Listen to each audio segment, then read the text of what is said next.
morning, everyone, and welcome to the show. I'm DSP, as always, and this is the Level 1 podcast. We're busy having fun down here on Level 1. Death and taxes, microtransactions. My rhyme flow like water, but my flow like molasses. Still swaying on that axis. Staring at the past through these rose-tinted glasses. 15 years, man, singing the same song. I did everything correct. I did nothing wrong. It's been tough finding the strength to carry on. I'll never be like Justin Wong.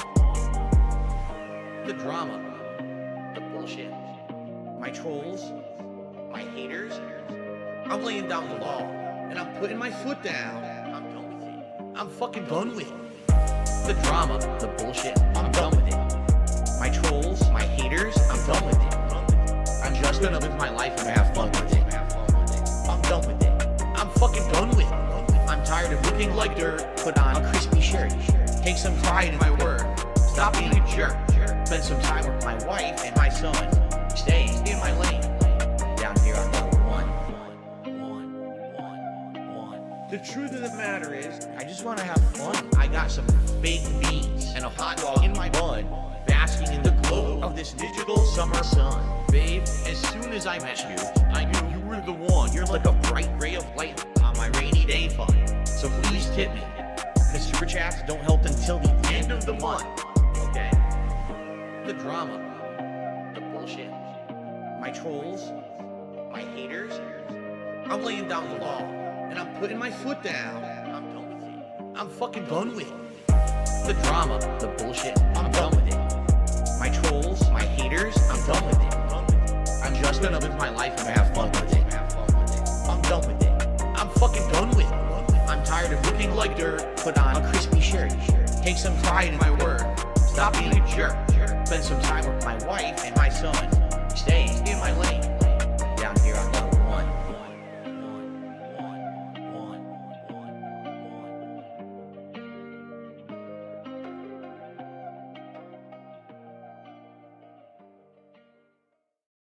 One of the things I don't like talking about is medical issues.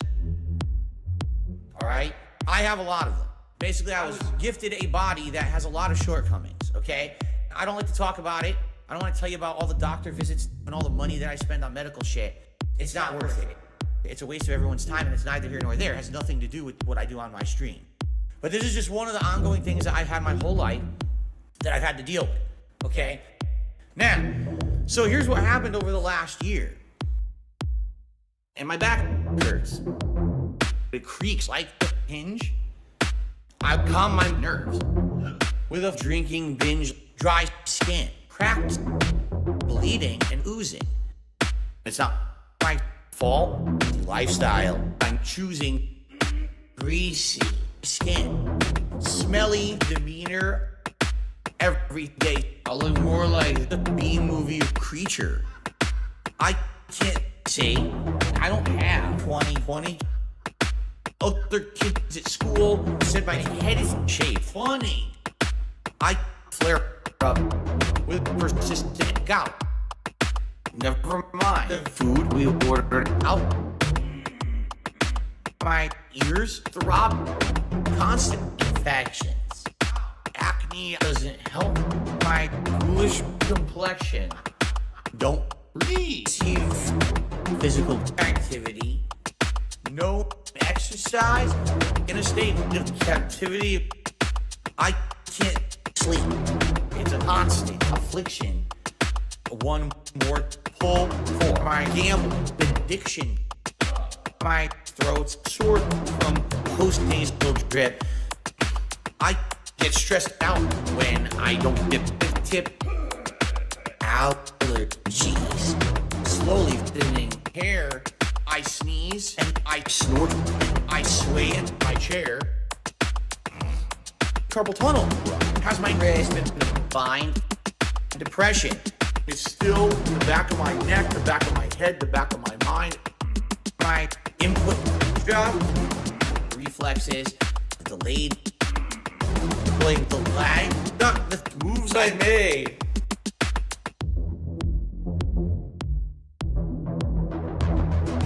Give me a pill.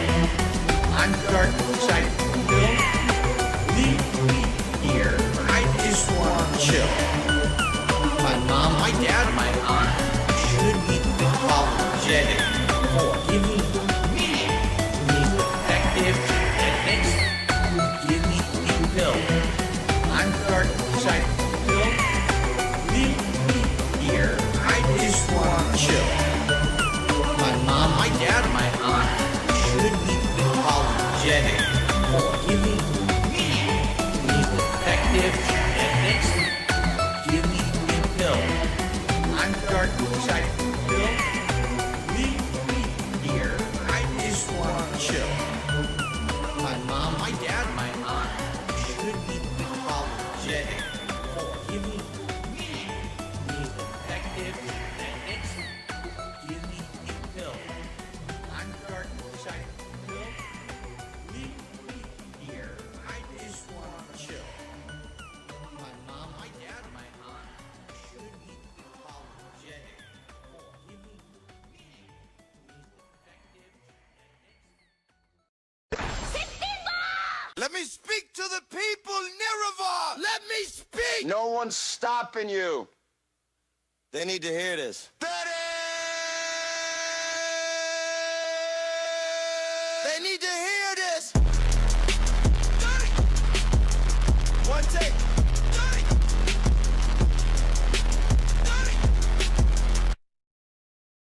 I'm not a big fan of Argonians. I'm not a big fan of Argonians. I'm not a big fan of Imperials.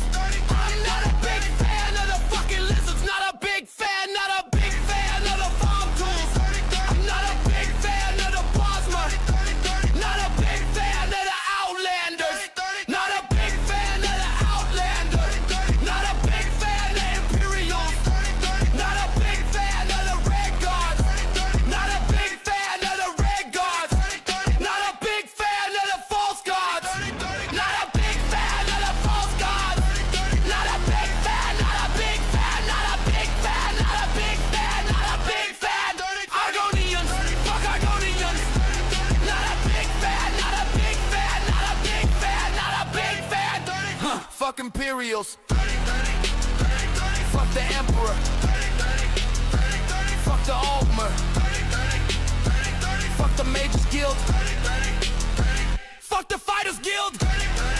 Fuck Argonians in Morrowind. Fuck Argonians. Fuck the Khajiits in Morrowind. Fuck Argonians. Fuck the Empire in Morrowind. Fuck the N-Wasp. Fuck the Outlander in Morrowind. Fuck Imperials. Fuck the Empire in Morrowind. Fuck Argonians. Fuck Argonians. Fuck Argonians.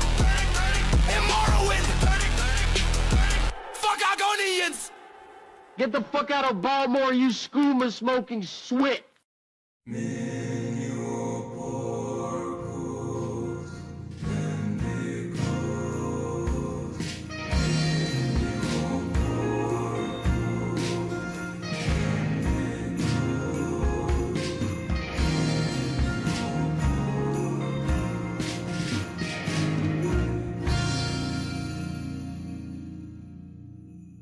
Thank you all for showing up on this potentially canceled Saturday morning Atlas style stream, where once again I have the Morrowind template, and it's simply because I did make a Morrowind style Atlas.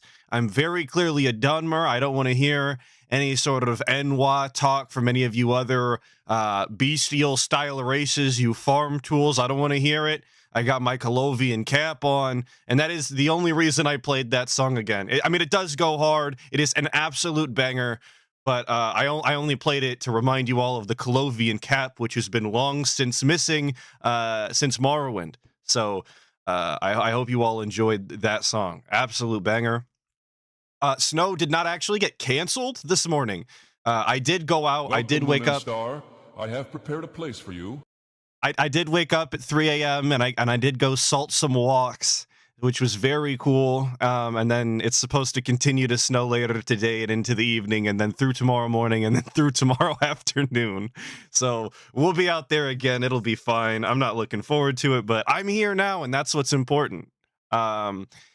the Atlas style segment is just I've been playing Morrowind in my free time when I'm not slaving away in the fucking white fields of snow. I got my Corpus disease. I talked to, I think his name is Dagoth Fear, the Telvanni wizard, and he cured my shit, and I'm really OP now. I have to beat the game this run. It has to be done. It's not an option. I did also purchase another game just Welcome, yesterday Moon because it was on Star. sale. I have prepared a place for you. And I was looking through the difficulty. I purchased Song of Six. I don't know if you guys have ever played that, ever heard of that. It's made by one individual, which it means you know a game is going to be good when it's only made by one style individual. And when I was looking through the difficulty, I seen this difficulty. Now, I've never seen a game with a robustness difficulty, but as soon as I seen it, I had to tell the people. The people needed to know about. I hope every game gets a robustness difficulty. It's very important. The guy would benefit from this, obviously. So yeah, that's what Atlas has been doing. There's your Atlas segment. We're working hard. Thank you, Ben Gaiman Copper, for becoming a member of the 60 Skulls, as well as Dave's unsolicited fish picks. Now, I don't think that those are first times, but they don't tell me how long. So it is what it is. I appreciate you all the same. I'm not gonna lie. 12 months, 20 months, 5 days, I don't care. I appreciate you all. Thank you so much. But we're gonna talk about the guy now. Enough about boring old Atlas. We're gonna start at the beginning of the week with DSP, which seems like an eternity now because he decided to have an absolute fit yesterday about Wings of Redemption. I feel like I feel like last Sunday was an eternity. Like, who cares about ATS anymore? Who cares that we rage quit ATS and threw a bitch fit about that? We want to talk about the new hotness, but I'm gonna make you wait. We're gonna have to sit through this. You're gonna have to watch, listen, and learn. FYI, I don't know what you're learning. As you know, And we've he's been dumb, playing this I playthrough guess. since freaking April. We've done it once a week as a chill stream. It's work. But I want to make sure that it keeps working. Okay? So please, if you could, tonight, engage with the content. Support the content. Keep Trucksim in the rotation if you like it. All right? I like these chill streams. But there's stream real estate up for grabs. Many games are being demanded right now. People want to see more of Right. what's it called? More what? God, I can't remember what it's called. Mega Ball. People want more Arc Raiders for sure. People are asking to play new games constantly. And this is Spoiler alert, I did actually wind up watching some Arc Raider streams, and fortunately the one that I watched was the one that ICS single-handedly supported. He was sitting at like $60 or something, and then all of a sudden in the final hour, when the clock was finally going to strike midnight, not literally, but you know what I'm saying, when the clock was going to strike midnight, ICS came through with the additional $100 or whatever. So this was in fact a fucking lie. And I've heard some of you say in the comments that Megabonk is actually very entertaining because he's dog shit at the game and is basically just feeding to the enemies and doesn't understand it. I still have yet to see that, but I mean, if it's robust and interesting to you, I guess I hope he keeps playing it. As long as the detractors are getting their entertainment, that's all that matters. the game that's actually been taking place, you know, once a week for months and months and months. So please chill, hang out, and have a good time tonight. And let's make it a great stream. Okay? All right, here we go. Let's continue career. Let's go. Oh, wow, the color is so different on this monitor. I feel like I'm driving a real truck now. Oh, Because it's like the fuck. real, like the actual windshield of the truck is in front of me. The way that this is set up now. Well, I didn't really stop in time, did I? I'm not gonna lie. I'm very, very sick. I'm very, very sick of all of the guys. My setup is so hot now. It's the best thing ever. I'm so glad I could do this. It's lifelike. It's completely different. It allows me to do so many different things. I'm so tired of hearing about it. Between the monitors and the fucking desk change, and he got a microphone to do proximity chat. Like, dude, oh my God, he won't shut the fuck up about it. And the music. I'm going to have a fit later about the music. When we get to the Wings clip, I'll spaz out about it. I don't want to jump the gun. But I never thought that I would beg for the RGB lights to become a segment again. But if that took away the music, I'd take it gladly. Thank you, Medusa Jr. for the 2, saying sponsored by Medusa Jr. Oh, sorry, just Medusa Jr. Gorgon, attorney at law. Thank you for your sponsorship of $2. It really does help me. So thank you. Dinner was good, King Michael. We had cheeseburger pasta, homemade. But what I mean by that is, it was a protein-infused pasta. It was protein ground turkey infused. that was seasoned. We had all kinds of stuff in there, different condiments, and some relish and a little bit of just basically a nice healthy pasta dinner, full of protein, like tons of protein. Tons of protein. I remember when DSP started his workout regimen, and then all of a sudden, he was saying, "No, I'm not going to do fucking protein shakes and whey powder and this and that. I'm just going to work out." Now all of a sudden, his homemade hamburger helper made with turkey is protein infused. What the fuck does that mean? Did he sprinkle whey over the top, or like I don't understand. What is he infusing it with? Does he have like protein injections that I just don't know. I don't know what that means, but I'm sure it was gourmet level. And by the way, Kat agrees. I mean, she made it, for fuck's sake. Yeah. I'm gonna spend a lot of money fixing this thing. Basically, any money I make on this job, I'm immediately spending to fix the truck. Look at this idiot. Look at this idiot. Sorry, Look at this truck right on that's red. properly taking a wide turn on this right turn here. Look at this fucking idiot.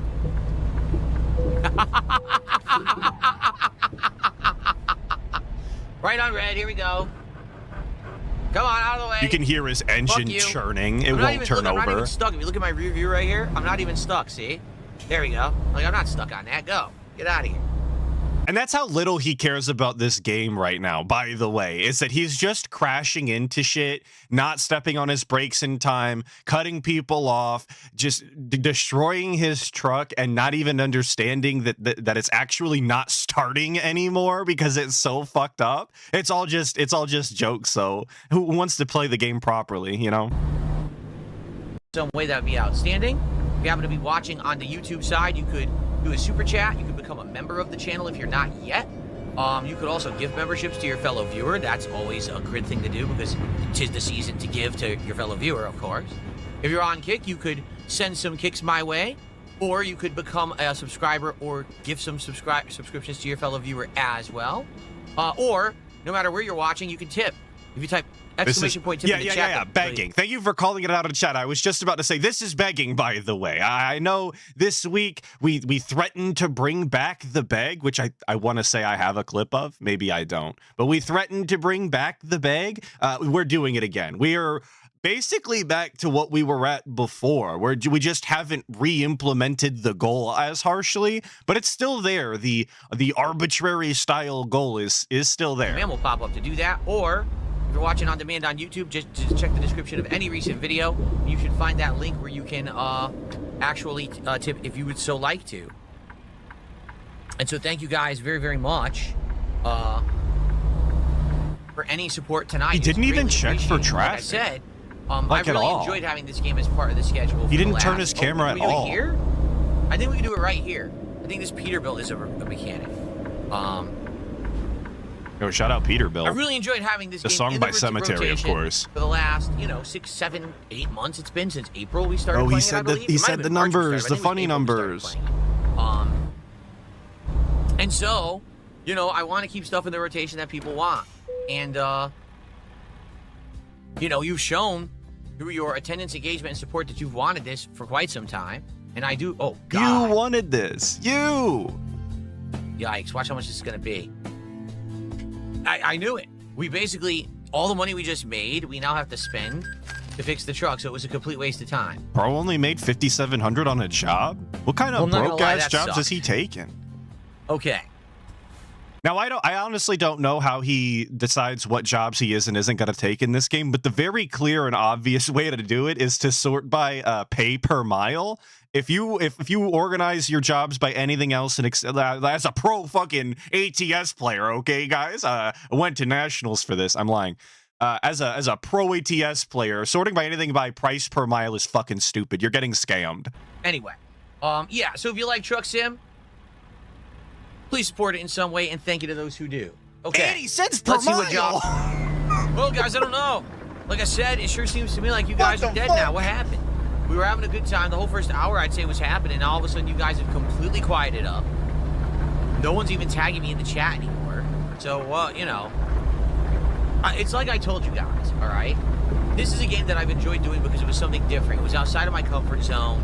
It allowed us to chill and have a good time. I feel like now we have other games. Like, for example, right now we have Arc Raiders. And Arc Raiders that's is a game super where I'm chill. playing, but I'm also chilling and hanging out and learning about the game, but also interacting with the audience at the same time. Right. And I'll be honest, I think... Well, ideally, and this isn't news to you guys, but ideally that should be every game. Every game should be DSP playing a game, chilling, and interacting with the audience. At no point should any of those things not be happening on a video game stream. If you ask me, I believe that's how video game streaming works. But according to DSP, they are separated oftentimes. I think it's actually kind of serving the purpose of what this stream was for a while. I think this stream has kind of been here, done that. You know what I'm saying? Like, we've done this now for so many months. And I know that you guys have said, oh, please keep it in the rotation. And I said, well, people continue to show up and engage and support it. I will. But tonight, I don't know. It sure seems like it's getting dead. That's for sure. It's getting dead.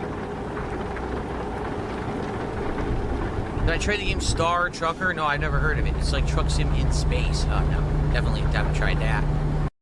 You guys have outright expressed to me feedback. that these games these days that are taking all of my attention aren't that good because you want to hang out.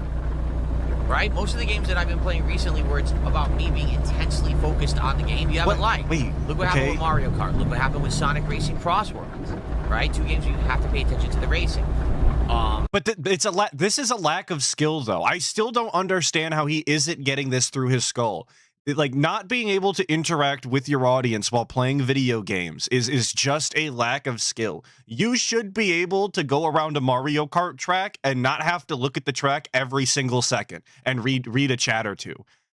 It's not that difficult. The reason that I think that this game worked is because it was so chill. Remember, we also played Taxi Simulator. Now, that game I had to constantly pay attention to. I couldn't even interact and read the chat because I had to be driving constantly. And you guys outright told me, we don't like that. That's boring. We want to hang out with you. So I don't think a racing sim is going to work. Plus, to be honest, pay I don't really less like attention in I real like life. style ones, like Mario Kart, stuff like that. Actually, people watch videos, text, talk on the phone, and respond on Twitter in real life while driving. But DSP playing a fucking fake driving game is incapable of just interacting with his chat, which should be the actual point. That's crazy to me. Absolutely, he's taking it way too seriously if that is the case. Thank you, that guy Matt YT for the 5, saying, "Hey Atlas, are you gonna start posting regular videos again soon? Enjoy the streams, but don't always have time to attend." Ack. I don't believe so. I don't find that. I don't find the time to edit videos like I used to. I have more going on, whether that be fortunately or unfortunately. Oftentimes it's unfortunately. And then the guy moves at a fucking pace that, like, I feel stupid uploading a video like 5 days after something happens. If it's not in this style of format where we look at a bunch of things all at once, like just over the course of the week, I feel stupid. I feel like everything's already been said and it doesn't even have the entertainment value of being live. Like that's genuinely what's happened. I can't find the time appropriately, and then I feel dumb. So yeah, the DSP won in this capacity by moving at breakneck retardation speeds. He's conned me out of making videos. It's crazy. Need to be a Thank you for the 5, though. I really appreciate it, and I apologize. It's boring as shit. It's an Atlas L. Well, I'm glad you're enjoying the chill combo, Wrigley. So think of it this way. If I were not to stream on Kick, then I probably would have, right now, around 400 viewers on YouTube. So I'm pooling all of my viewers into one spot. That's good. Concentrating your viewers in one spot can be a positive thing. It really can be. It can make it so that people know your destination and where to find you. It can mean that you have consistently better numbers, so you can make either more ad revenue or perhaps bring in opportunities for yourself because it looks like you're bigger than you are. Like right now, my YouTube viewership since I started streaming on Kick has fallen. For sure it has, because there's people watching me on Kick every day instead of YouTube. Is that why it's fallen though? Is the reason that the numbers are lower because he went to Kick, or are the numbers just always on a downward trend year after year? If we look at the year-to-date DSP view count, I think we're looking at a pretty solid trajectory going straight into hell. So I'm not convinced that Kick was the problem or the solution, I guess, as he's trying to describe it here. But so my numbers have dipped, you know, and so people can look at that as, oh, your performance dipped. Well, not really. Overall, I'm doing good. It's just that my performance is split. But the thing is, right now, I think I've got the good balance of how to handle both chats, how to run both streams at the same time. We have the vibe of where on YouTube it's more of a chill vibe of longtime supporters and chill followers, while on Kick it's more of the rowdy crowd, the people that kind of want to tease me and make fun of me, but at the same time, they don't wish me harm, they just want to make fun of me, so that's kind of the place to do it, right? And the thing is, it's profitable to stream on both. On YouTube, I get paid for ad revenue, as well as subs, or excuse me, memberships and, you know, super chats. On Kick, I get paid for just views through the KCIP program. I get kicks, I get subs. So with all that combined, both sides are profitable. Great. All right? Who asked? If for some reason Kick all of a sudden overnight became unprofitable, oh, we're demonetizing our website because we ran out of money and the gambling is dried up. The gambling is dried up is a crazy thing to even like even think about. Then why would I stream on Kick? They're talking about getting rid of taxes on gambling, brother. It's the solution now. The real W was gambling and degeneracy the whole time. Right? Like, I gotta go where I'm making business. It's my job. Right? So that would probably be the reason why. Or if there was something that happened on Kick, I don't know what it would be.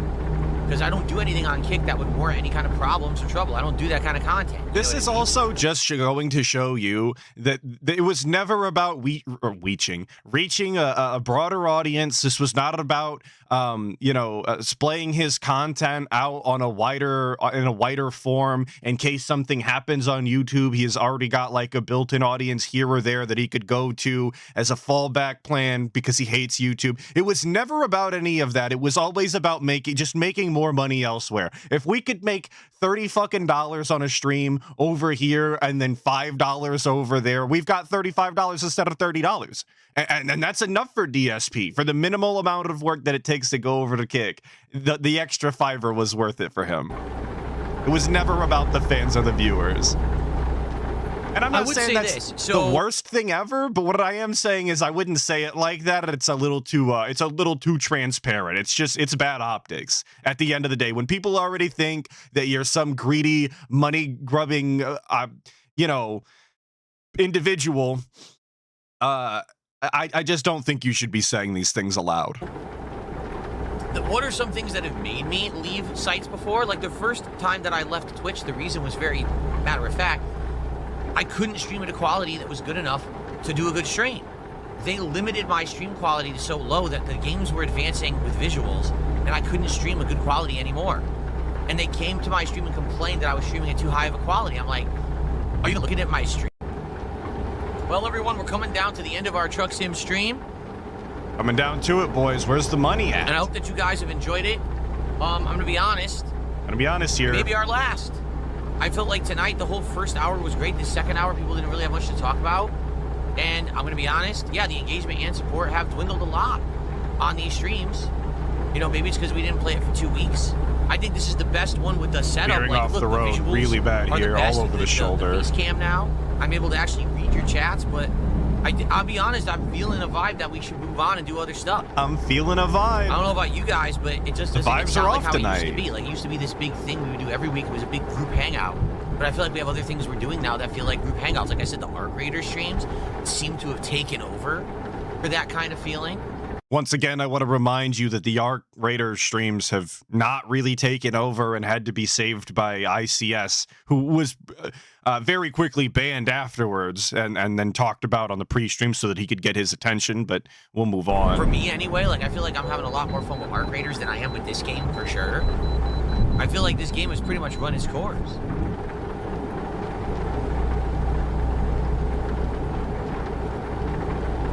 Yeah, DSP space vibing indeed. Trucks that make it into 2026. It was the challenge, but I don't think so, man. tonight just seems like a big indication that it's not really working. He says it was the challenge to get it to 2026. But then didn't do anything to make it happen. Like he made no special effort. He didn't try to make it any more entertaining or set actual like goals of even arbitrary ones that like in the game of, you know, can we hit $250,000 in the game, or can we buy a second truck and try and expand the trucking empire or whatever. Like we didn't even pretend to give a fuck. We just expected people to show up and give money, and then are surprised when it doesn't happen. Thank you, Sid the Stoner, for the 2, saying we all knew he wasn't going to quit begging. LOL. Yeah, we were just playing pretend. We had to make the Asmongold roaches, as they call themselves. We had to make them believe that we were doing a change, that we were going to be better and play our games. But you noticed how quickly we just continued to talk about drama and trolls, and how often you saw them in the chat saying, hey, how about you just play the game? So obviously they didn't stick around. Obviously we went back to begging. It was never going to happen. We were just, like I said, playing pretend.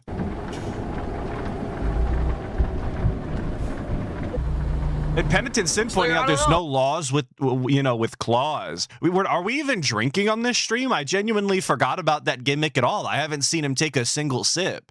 Was he drinking on Sunday night? Was it get drunk with DSP while he rambles on? Or were we just expecting infinite money? Like Slayer, to be honest, he says, oh, I think it works. It's just that this is a night stream and Arc Raiders can be a day stream. No, I hear what you're saying. But at the same time, like, take a look at tonight. This is like so different. The vibe tonight. The first hour, people were like, he was drinking eggnog. That doesn't even fucking count. And all of a sudden, like, I'm talking to myself. Like, anyone's talking to me. You know, we're just doing the same thing. Nothing. We bought the state. Yeah, DLC, eggnog doesn't count as an alcoholic beverage, if you ask me. Do anything? Wow, we put a skin on the truck, right? I feel like the game has run its course. And Louisiana didn't save the stream. And you know what? We can actually blame Tevin for this one. This is Tevin's state. Tevin killed the ATS stream. I'm seeing South of Midnight, which also takes place in Louisiana, kill the DSP stream. It really is all Tevin's fault at the end of the day, and it always has been. It's bullshit.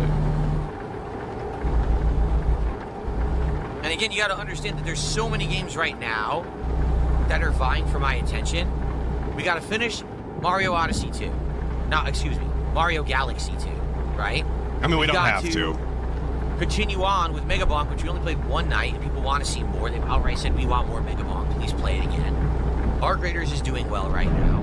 Obviously, Pokemon is doing well, continuing with the post-game streams, right? So we got all that going on. People want more Call of Duty, which we now haven't played regularly in weeks, and I want to get back into that. Oh, and by the way, Call of Duty is also off the table. Spoiler alert. It didn't make the cut after this. Yo, thank you, Sid the Stoner. How can you kill a god? What a grand and intoxicating innocence. Big ups. I appreciate the one gifted. There's other games that people want to see, games that I've skipped, games that people want to see me dive into. I'm actually, hands off the wheel, rolling onto the shoulder. It's cool. It's fine. A game developer is sending me a game, collector's edition. They want me to like take a look at it, and I'm gonna maybe give the game a go and see if that's any good. But there you go. There's Marvel Cosmic Invasion that just came out that people are asking me, will I check it out? You know what I'm saying? So I don't know. Jesus Christ, bro, just stay in the fucking lane. Again, convince me otherwise. But take your hands off the wheel. It was a great night. I sound like people were more bored than anything, and I'm sitting here saying, is anyone going to talk to me? And people were. And that's just so sad. Well, is anybody going to talk to me? It's not something that you should ever say on your stream. If it comes down to that, like just start rambling. Just start talking about something else. Pick a topic and just go. Actively asking like some pathetic loser for people to talk to you like you're lonely on the internet it's just embarrassing and sad. And like I said, when people already think that you're an embarrassing sad loser, you probably shouldn't continue to make that the case. You shouldn't give them more feed. Shouldn't feed the trolls, as they call it. Okay, that's a good point. Slayer says maybe it's because today you did Arc Raiders and now this, and it's back-to-back chill streams. That could be a fair point. Where I wasn't planning on doing Arc Raiders earlier today, you're right. I wasn't at all planning on doing Arc Raiders earlier today. And that just kind of happened out of nowhere because Metroid Prime 4 sucks. There you go. It's Metroid Prime's fault, playtime. Obviously. What about all those games from October that we haven't even touched in over a month that people want me to play now? Now we finished Tormented Souls 2, and people are like, is there going to be another survival horror or another horror game in general on the streams? We could. Yes, the the survival horror games in December. That's going to bring the audience back. All of the Poppy's Playtime Adventure or whatever is really going to be hitting different in the month of December around Christmas. Obviously, that's what the people have been asking for. Obviously, thank you, Sid the Stone, for the $5 saying 'tis the season of giving, except to DSP. I agree, but it should always be that season. You should always be giving and grateful and all of that, except to DSP. That's just the way of life. I think that's how I live mine, at least. I'd recommend it. What you guys want to show up, engage, and support. It's that simple. I didn't feel it tonight. Being honest. I think we have more people on the stream right now sitting here to say, is this the last Truck Sim stream? Are people not going to support? And then Phil's going to want to drop the stream. There's more people here for that than to actually chill with Truck Sim. And that's, you know what that reminds me of? I'll tell you exactly what that reminds me of. The Vest Streak. You remember how the Vest Streak was a double-edged sword? Where every time that we did the Vest Streak, it was like, well, it's great because I'm getting support, but then everyone just wants to sit there talking about the Vest Streak. That's what I feel is happening now. I thought that the Vest Streak was a symbol of positivity that was going to show the trolls that, a symbol that unites under one banner to support DSP or something fucking retarded like that. I also thought that the Vest Streak was like a clever ploy on putting on clothes rather than taking clothes off, unlike these e-thoughts or something. Now it's a double-edged sword that was simultaneously benefiting and ruining all of the streams. Man, we just can't keep our narrative straight on the fucking Vest Streak. It changes by the day. Also, huge news apparently. Zomboid Beta 42 multiplayer finally dropped, which means Inked is going to suck me in. Pause. Inked is going to make me play Zomboid again, and I don't have an excuse not to now. So all my free time has been vanished again. The Atlas is gonna be pissed. Thank you to Pasta Maker for the 5, saying he complained yesterday that the alcoholic eggnog was too sweet. So even more wasted food by the Burnells, King County's top trash producers. You think he dumped it out? I don't think he would have dumped it out. Well, actually, you know what? With DSP, he would have. I wouldn't have. I think that's wasteful. I don't like to do that. But the guy, absolutely, you're right. He would have dumped it right into the trash can, I fucking guess.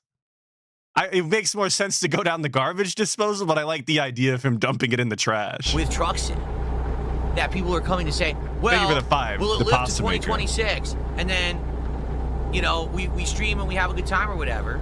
And then last minute, someone will come in and be like, oh, I want to now support the stream. But it's like, but that's not how it's supposed to be. Streams that are truly doing well are streams that a lot of people are showing up for, engaging with and supporting, and it's a group feeling that everyone wants it to continue. I don't think that's the case with Truck Sim. I think with Truck Sim, there's a few people who really like Truck Sim and have come by and kept it alive. Right, like Buckwell. And there's been multiple times when this game has not done well. Right. Multiple times when this game, you know, has failed as a good stream, and people will be like, please bring it back, please bring it back. So I do, and then all of a sudden it does well again. I like that the parameter for a good stream is still just the amount of money. It's never changed. It will never change. It doesn't matter what the vibes are. It doesn't matter how much fun people are having. It doesn't matter how many viewers. And it doesn't matter about the gameplay and his personal enjoyment. It's always about the money. The streams failed because they didn't hit the goal. And then it dies in popularity again. You know? I don't know what to say. I'm just being honest with you guys. Just being honest. Nice. Holy shit. And they fined me $900. That's no. You don't get to say that. He's in the off-ramp lane. I'm just being honest with you. It's right only. And then he fucking swerves into the other lane. Come on, man. I'm telling you, based off of this, if DSP does have a license, which all of the facts point to that he doesn't, the state should be revoking it immediately just based off of this. I think this is enough evidence. I would be willing, if I ran the state, to take it away from him. I would just do it. Laws be damned. Rear-ended me, and they fined me $900. That's nice. Like literally, it rear-ended me. But it's never his fault. Never. They fined me $900. No, I mean, that's another point. Can we call it the elephant in the room? The entire time that I've been playing this game, there's been very few people who really overall support. You get a few people who do small contributions, and all of a sudden, there'd be last-minute Hail Mary contributions out of nowhere. And it's like 10 subs, 20 subs, a giant tip out of nowhere at the end. That's not down from the organic support. rafters. That's every once in a while someone saying, oh, I really like it, but that's not really the point. The point is that we're supposed to be having a stream that everyone is enjoying and wants to show up and engage and support as a community. Not, But that's not how these were ever pitched, though. I remember when he was doing both the Minecraft streams and the ATS streams. It was around that time when we were playing both of those games together. It was very chill, you guys. I remember he specifically said, as long as these keep getting support, I'm going to keep playing them. There's very few people that actually show up and engage with them. Not everybody likes them. They're not the most entertaining visually or gameplay wise, but if you guys support them, I will continue to play them regardless of how many people are here. He told Wings when he was doing that interview. Doesn't matter how many viewers you have. It doesn't matter how, famous or infamous you are, or whether you're the talk of the town. It's all about the money that you make. So to go back now and say, oh, well, a lot of people aren't enjoying this. A lot of people aren't supporting this. It goes directly contrary to the actual pitch for these fucking streams. Actually, there's like a couple people who really like the game. And it's whatever he needs to fit his narrative to do whatever he wants. It has actually been 220, but it Down hasn't 220, always I been guess. 220. To be clear here, it hasn't always been them. Because remember, I've been playing this game since April, but it really feels like that's always been. I mean, ever since that 1 week, if you remember, where it was very poor support. Wow, we're really doing the fucking the Mr. Burns hands, as you guys have been calling it in chat, the little fucking pyramid. I don't know. I think it's the new desk. I think he has this like air of superiority for some reason now that he's got his new command station or command center, as he called it. Yeah, it's really awful. Someone complained the next week. We wanted it, and I said, well, you didn't show up for it. What happened? So I brought it back, and then all of a sudden, every week after that, it was like last minute Hail Mary, last minute tip, last minute subs. But that's not supposed to be how it works. It's supposed to be there's enough people who like it, not 5 people. Again, there's a reason why I stopped doing private videos for my patrons. I want to be a streamer that's making content that the public want to see. They want to come hang out with me and have a good time. Not, I'm doing it for 2 people. But he just gave Wings the exact opposite advice. Actually, just a month ago, just gave Wings the complete opposite advice and acted as though Wings was stupid for trying to make content that people want to see. Not the intention. Or at least what he thought that they wanted to see. So, I'm just saying, that's, there's many games that are doing very well right now in my rotation that's not the case. Case in point, Pokemon, Mario Odyssey 2, Arc Raiders, Call of Duty. I can keep going. There's tons of games I'm playing right now that there's a lot of people who like and they do well. This is not one of them. In fact, isn't this interesting? Let's be honest here. This game, out of all the games we've been playing, is the only game that I have not played since before the Asmongold interview. This is the first time that I'm playing this game since the Asmongold interview, and you notice that it's not doing very well. Out of nowhere. Out of nowhere. I'm just saying. I have prepared a place for you. How is that fucking relevant to anything? What does Asmongold have to do with tonight's American Truck Simulator stream not doing well? I don't see the connection. We're connecting fantasy dots here. Thank you, 5 Leafa, for the 21 months, saying he's saying this because those Hail Mary tips were fake. And that absolutely could be the case. God only knows what fucking sick freak degenerate whale was the one that was doing it, and maybe they had a vendetta to solve. I don't know. I do not know, but that definitely could be the case. Thank you for the 21 months. I keep saying Odyssey 2 instead of Super Mario Galaxy 2, by the way. No, Wrigley, stop making excuses. He goes, oh, it's because you started late. I started 20 minutes late, and then we jumped right in and we're good. Like, what you're saying is nonsensical. What you're saying is nonsensical. I was only 30 minutes late. That's, like, really normal for me. Thank you, Penitent Sin, for the 21 months, saying, who's next after Asmon? Max Dude? Burnt Peanut? Markiplier? Yeah, DSP should get Burnt Peanut on. I think that's the exact type of character and personality that DSP needs. It'll be refreshing and totally not chaotic, I promise. I don't really know much about that guy. I saw him saying slurs the other day, though. That's interesting, I suppose. Like I said, the kind of energy DSP needs to shake it up. It would have been something if I was an hour or two late and no one showed up because I was an hour or two late. I was 20 minutes late and everyone was here. The attendance, you know what I'm saying? Like, what are you talking about? But again, I feel like when I'm playing this game, it's more people to be here and say, will Truck Sim continue? Or will it die before the end of 2026? It's like that same suspenseful feeling that we had with the Vest streak. And I don't like that feeling. I don't want every Truck Sim streak to be, will Phil finally drop the game? I want us to have fun.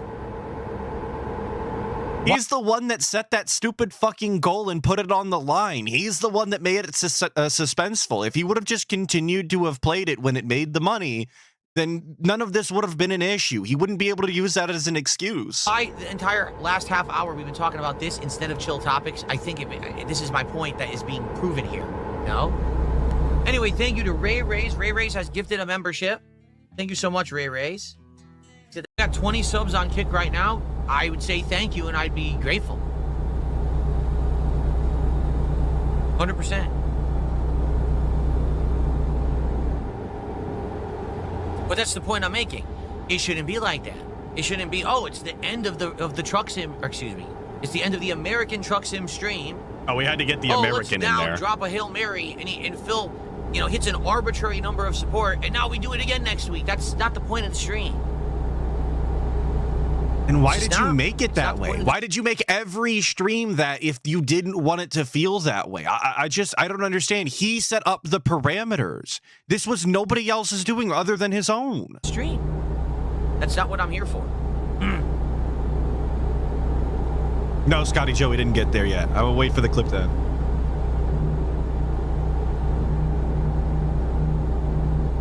So, to me, correlating with how the Vest streak went, where it was like, oh, it's a good thing because I got so much support for those months that the Vest streak happened, but then it got to the point where every night people would just show up. Is he gonna hit the Vest streak? Is he gonna put on a vest? Is he gonna get the goal? I don't care. I don't want to be about that every night. I want us to have a good time. I'm gonna be honest, I don't think we had a very good time tonight. I think the first hour was good, and after that it went, and it got super boring, and people completely disengaged. And then people stopped supporting because of it. And then all of a sudden, oh, here comes the troll brigade, right? Well, because you're crashing out. This happens every single time. He always gets an influx of chatters and viewers whenever he has one of these crash outs because people can see it on Raw Phil or whatever restream they're watching, and they show up explicitly to do this. If he wasn't having a good time, he should have just kept that to himself all the way up until the end, said, guys, we didn't hit the goal. It didn't seem like you guys were having an enjoyable time anymore. The DLC didn't really change anything, so we're just not going to play this anymore. You guys knew that was the way that it was going to go, and we're going to move on and play other games. But instead of doing that, he fucking threw a fit for like an hour or two. I actually don't know how long this took place. But it's again, his own making here. Thank you, NWO News, for the 2, saying this dude is straight up trash. Hold your breath. It's true. He stinks. He's smelly. And this is coming from somebody that actually works in fucking waste. And my nose doesn't work very good. Yeah, I would absolutely love Slayer. Some suggestions. I would love Slayer. Games to try that we could chill and enjoy if it's not just the same thing. Because I feel like the game has run its course. Like I said 3-4 months ago, I was like, we're not really doing anything in this game. What can we do? Buy the next DLC? Buy the next DLC? I mean, that's what we've done, right? Realistically, if you take a look at the last few months, Buckwell kept donating all the DLC, so every week we do a new state. But how long is that going to last, right? I mean, as long as you're making the money, I thought. That was the rules. Because you're intelligent. Broden says he's saying the opposite of what they're saying. He wants to break and get away from that kind of stuff. Meaning, no donos to keep playing stuff he doesn't want to. This is his stream. Exactly right. But again, they don't understand that because they are mentally deficient. They can't understand a logical argument. They can't understand a factual situation. All they believe is that their fantasy life in their head is real. I don't even know what he's talking about. Like, it's partially because of the cut. but I genuinely don't like that was worded like an actual den. They I don't know what actually I'm believe supposed to that be I'm getting. doing bad, that things are going poorly, that my life is awful. That's how dumb these people are. They actually believe that. In their heads, that's how crazy they are, because their life is so miserable and sad, they think mine sucks. Well, he has a fat wife. He leaves once a week. He's building up so much garbage, he has to actually take it to the dump on a regular basis. What? How many more things do we have to do? We have no friends. There's nobody in our lives that care about us. Us as in DSP in this instance. Unfortunately, I'm wrapping myself in with him. His parents are very clearly not exactly happy with the way that he turned out. His dad's probably ashamed of him. Like, it doesn't matter. He could have infinite money, and I would still think that he lives a shitty fucking life. I don't think that the amount of money you have is indicative of a successful life. I'm just gonna say it as it is. Like, I'm never wrong if this is my stance, which it always will be. You couldn't be dumber.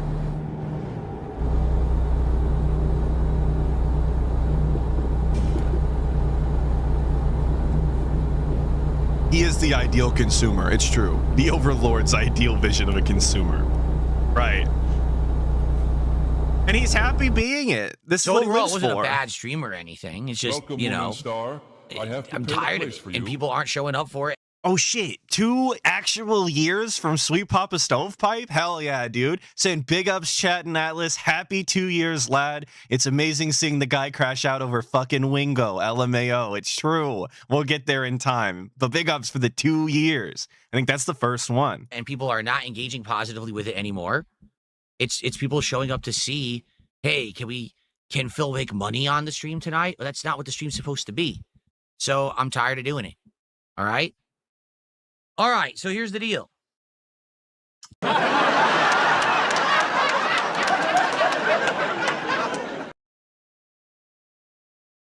Oh, that's the end of the clip. I didn't edit this one. Sorry, I didn't edit this one. There was more on that, but now it's gone.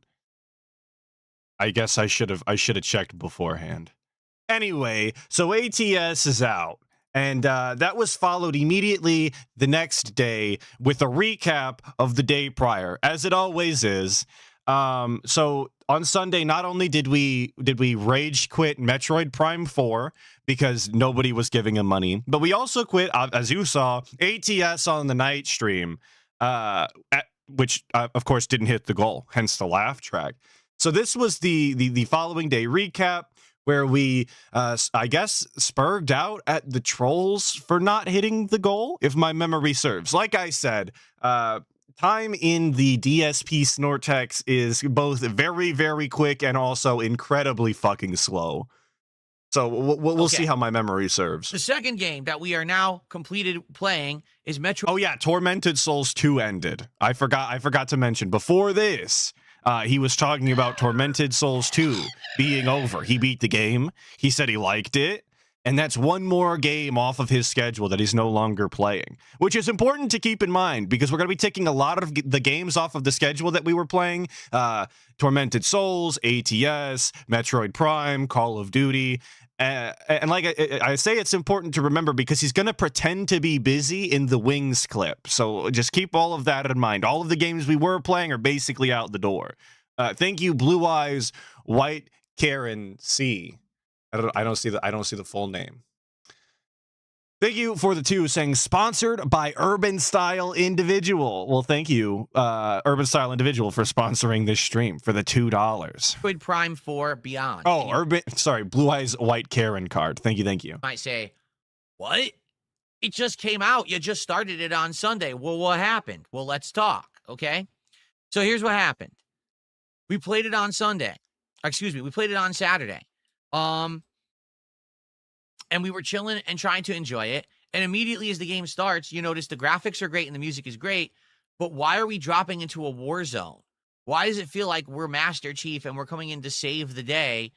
It doesn't feel like Metroid at all. Metroid has always been rooted in this kind of similar style plot and occurrence where you're going to like a distant planet, a secluded place, and you have to go through a labyrinth of puzzles and platforming, fighting a wide variety of enemies that are out to kill you, whether it's just like the natural creatures that live on the planet, or it could be like space pirates or whatever. They're all out to get you. But I thought those were space pirates at the beginning of the game. Now, for full disclosure, I'm a fake gamer in the aspect that I've never played a Metroid game in any serious capacity. I've never done it. It's never really interested me. Not my cup of tea. I'm not a Metroidvania style enjoyer, and I know the Prime games aren't necessarily Metroidvania styles, but the IP never got me, especially because it's a Nintendo IP. Not exactly my cup of tea, but I thought that those were the space pirates that are like integral to the lore of in the universe of Metroid. I thought that was the case. If that's not the case, please let me know. But he did just keep saying that it felt like Halo. I want to say in the first 20 minutes of gameplay, he managed to compare the game to Halo 4 separate times in 20 minutes. It was about the only thing he could fucking say about the game. It was actually an insane comparison just looking at it as an actual Halo appreciator, at least the old ones. So I couldn't believe that take. It looked nothing like Halo to me, but whatever. Thank you, Dean Laliette, for the 5, saying appreciate your streams, Mr. Boneman. Well, I appreciate you being here and the $5. Thank you so much. I really do appreciate it. You're the one-woman army against the forces of whatever, okay? Again, it's supposed to feel like it's isolating, and it's kind of like almost, how can I say, like you're lonely. You feel like you're by yourself. It's almost like a scary thought, right? When you drop into this game, the first thing you're in a battlefield, there's all humans fighting and you're helping them. Huh? How does that feel like Metroid at all? Within the first couple of hours, you meet a character who's a blabbermouth. He won't stop talking. He's comic relief. Blah, blah, blah, blah, blah. Joke, wisecrack. What? Rise crack. Okay, Mushmouth. How is this Metroid? It's not. At least from my experience of what Metroid is, this is far from what you would expect from a game that's a Metroid game. I do have to say, I was watching that stream. I really did. I watched the Metroid Prime stream. That guy does suck. To all of you that enjoyed the game, if you have something else to say about that character, I would recommend keeping it to yourself. That guy fucking sucks, and his character, like his voice acting, is really lame, and I don't like him. Then you start to get into the gameplay mechanics. You have to scan everything. Yeah, like literally, they should just call this Metroid Scan. Because all you do is scan the podium, scan the wall, scan the enemy. You're so scan funny, the terminal, Phil. Scan the door. And if you don't scan it, you can't interact with it. I want you to think how stupid that is. Here's a touch panel in front of me. Oh, it doesn't do anything. Let me scan it. Oh, now it works. Huh? Why'd I have to scan it? What did that add to the game? Literally, you play the game with your effing scanner out the whole time. It ruins the game. Like, the game's beautiful. But I can't see the graphics because I have to put this weird, ugly tint on my screen to scan every object in the environment. That's not fun. Does he have that same complaint for the Arkham series? It's just a question. I haven't seen a DSP Arkham gameplay bit in a very long time. Does he have that same complaint about detective vision in the Arkham series? Because that seems like the type of, and this is no insult to Arkham, despite me not enjoying the latter games. That seems like the exact type of normie IP and game series that he would love and take no issue nor umbrage with the detective system. Just a fucking blue filter with skeletal bodies everywhere. I feel like he would never have that complaint about Batman. But scanning in Metroid? Come on. That's boring. I don't want to be a freaking scientific explorer who's scanning every piece of the environment. I want to shoot shit. I want to solve puzzles, you know? I don't want to be messing around with the scanner all day, and that's the whole game. In addition, the enemies are completely uninspired and super boring. There's nothing interesting about them whatsoever. I'm about 4+ hours in. The most interesting parts of the game have been 2 mini boss fights. That's it. Right. The puzzles aren't interesting at all. They're a little frustrating and kind of stupid, honestly, like not very well designed. The environments are boring. Well, I can't take that criticism from DSP. I absolutely not an acceptable thing for him to say, because I've seen the way he tries to brute force his way through puzzles. I've seen the way that the cogs in his Jin brain just don't turn nor click together. So I would just, this criticism might as well have just not been said, because it's just, I can't take that from him. Not that interesting. He's not a valid source on this. The alien home base or whatever. After that, they immediately send you to this like factory where they're going to start manufacturing the motorcycles. You then have to turn on the whole factory, which makes you go to 3 separate towers and activate all the power to start making the motorcycles. It's insanely boring. Like yesterday, I was trying to play this game with an audience of like 400 or 500 people who were watching. On YouTube, I had over 300, and on Kick, we had over 100, so almost We'll 500 brag about viewers. it. And we're all playing it, and we're like, dude, like, when does the fun start? Like, why is this so boring? There's nothing going on of any interest. And I compared it to the first few hours of the original. I also think that's a crazy thing to say, given how quickly DSP actually progresses through a game. So he's less than 2 hours into the game, and he's already decided that this is incredibly boring. He hasn't given, and I'm not saying the game's a masterpiece. There's bits about it that I thought were boring watching it. But he's not even out of the tutorial areas yet. Yeah, he didn't meet the majority of the characters. He hasn't seen several different like levels at all. He hasn't even gotten to the big fuck boring desert. Like, if you want to have a real complaint about the game, I would imagine that it's there, right? But he didn't get there. He decided that it was already too boring for him sub 2 hours in because he progresses like a fucking snail. I think it's very strange how quickly he came to that conclusion, and I think it's entirely tied to how much money he was making. Metroid Prime. When you land on this planet and immediately you start seeing completely different like locations and environments, right? There's like a jungle room, then you go to like a lava cave, then you go here, and it's all different. It's all designed completely differently. And you get to see different enemies that maybe later will go to this platform and fight and do this or that. It's interesting. It's fun. Big And again, T-pose you feel here. kind of isolated. It's a little creepy. Back and because you're by forth yourself. even. This game, it's like completely the polar opposite. It feels like they just copied either like Halo or Doom or tried to smash those two together. But What? It was trying to be like Halo or Doom. What about Metroid Prime 4 was screaming Halo or Doom to him? I wasn't getting that as somebody that's played both. I didn't get that vibe. It looked way slower. It didn't have nearly the movement mechanics, nor the arsenal, nor abilities. It didn't have any of that. What are you talking about? It did not have the weapons sandbox. Yeah, it's first person, Seven. That's about the only conclusion I could come up with myself. Bro played a first person shooter in a sci-fi setting and said, "Fuck, it's Halo." the main character Samus, so also you're gonna roll into a ball and shoot some bombs and stuff. It just doesn't feel like Metroid at all. Like, within the first hour, you realize this doesn't feel like what I like from Metroid at all. And, you know, I really tried to enjoy it. I mean, I spent $70 on it, but it's just not good. It's actually quite boring. It's, for me, no exaggeration. This will be a spoiler for some of you. One of the most disappointing games of the year by a mile. Because when you hear Metroid Prime 4 is coming out, and this is supposed to be a big system seller for Switch 2, and this is going to be great graphics, and the first time you're playing Prime in 18 years, we've been waiting for a new one. And the first few moments you play are like, I also really don't like the "we've been waiting for a new one." Is DSP a long-term Metroid fan? I don't think so. I don't think that's true. Hence his limited knowledge of the series and having only played one or two of them in the past. Why are we pretending to be a fan that's been waiting, in the fucking wings for this game to come out for ages? I don't think that that's the case. Why we're trying to fucking ride and grift off of people that might actually be disappointed in a game? We're trying to pretend to be a fan for what? It doesn't exacerbate your own disappointment. this is fucking boring. What happened? How do you tank? Seriously, how do you tank the franchise like this? I just don't understand it. But then again, I also played Donkey Kong Bonanza earlier this year. I also played Mario Kart World earlier this year. And I'm starting to see a glaring pattern with Nintendo. Here's the glaring pattern. Are you ready? More like waiting to get into wings is not funny. But I like what you were going for. The current game devs at Nintendo are not the people who made the games you like.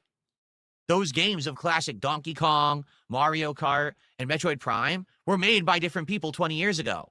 The people who are making games today are untalented and they're pumping out slop. What they're trying to do is copy what was done in the past, and they're failing miserably. Their spin on the classic formula sucks. It's boring because they don't have talent. So it says it's Metroid Prime. It looks like Metroid Prime, but it sure doesn't play like Metroid Prime. It's a waste of $70. So I'm done playing Metroid Prime, just to be frank. I'm done. You know, I gave Fuck it a go. Hold on one this. second. I'm done with it. Decompress my I'm back while I fucking done continue. with it. I gave it a go. I tried my hardest.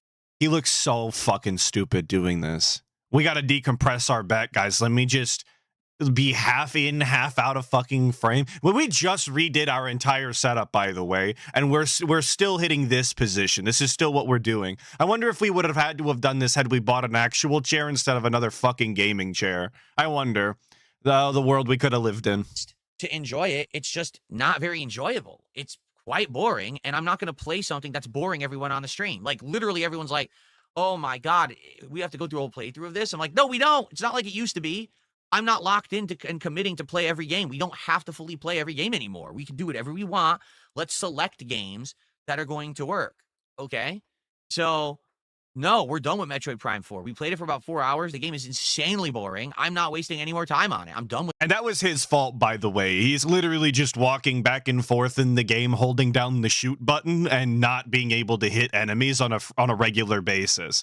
I saw a different person playing the game actually just this morning because I was curious as to what the wider zeitgeist had to say about the game before doing this. I needed to know if I was out of touch because of the guy. You know how he is. It actually looked far more interesting gameplay-wise when somebody else was behind the controls. I know that's probably not a surprise, but thank you, guys. Guys, I think I'm Blake for the $10 saying morning from the West Coast. I'm actually up early enough to say thanks for the content. Big ups, Bookie. Well, big ups to you. Congratulations on waking up nice and West Coast early. I appreciate it. I know West Coasters suffer on the Atlas content because I'm a morning style individual. Working at fucking 3 a.m. will do that to you sometimes. So thank you so much for the 10. I appreciate it. That game. Move on. Okay? There you go. Shout out to Young Turismo for a $10 super chat. Hope your new setup is fire. Watching you slap the desk together was chill as fuck. Well, I don't think it was chill. The desk itself wasn't the stressful part. It was the monitor arms after the fact. Because, you know, once the desk was done, which took a long time, right? It really did. I just wanted to quickly get the monitor arms done and be done for the night. And then they didn't want to work. Like I said, this monitor arm here just would not work with this monitor, and it frustrated the hell out of me. And you know, then things compiled and got really, you know, negative. So, anyway, the good news is things got really negative. Monitors are working. Like I said, there's one component left, but I'm excited. I'm excited for. I don't remember if it's in this clip, so I'm going to tell you now because I think it's hilarious that DSP did actually wind up getting that ultra wide chat monitor that he has directly in front of him right now. He did get that. With the circle back on the square mount by using extra long bolts that, surprise, surprise, came with the fucking mount. If he would have just looked instead of bitching, moaning, and complaining, he would have seen that. But his triumphant speech afterwards, the next day, whenever that was, like I said, could be in this clip, I don't remember. His triumphant speech included saying that you can, in fact, fit a square inside of a circle hole with enough, like, grit and force or something like that. And that has to be one of the most retarded things that he's ever said. That is really how he lives and expects his life to be, to just brute force everything and just cram it on top and it just be fine and acceptable. I would recommend never doing this, and I would also not describe it that way. I would not call it like that. I think if you had the circle hole and you just put the square on top and taped it there, I wouldn't necessarily call that fitting a square inside of a circle hole. But whatever gets DSP to wake up tomorrow and make more content for us to laugh at, I guess we're going to have to be okay with. I just couldn't believe he genuinely said that as a 43-year-old man in a triumphant manner. Like, he was really proud of himself. The new setup and using it with all the new stuff we're going to be doing in the future. Thank you, Young Turismo, for the $10 super chat.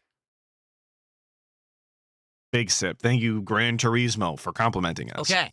All right. Now, let's get to the third and final game that has now come to a conclusion. That game, of course, is American Truck Simulator. It's time to talk turkey about this game, folks. It really is, because this is a game that started off one way this year and then kind of went another way this year. And this is the game that the trolls are now incredibly upset with me that I'm not playing it anymore, because this used to be their content farm and now they don't have one. So let's talk about American Truck Simulator. All right.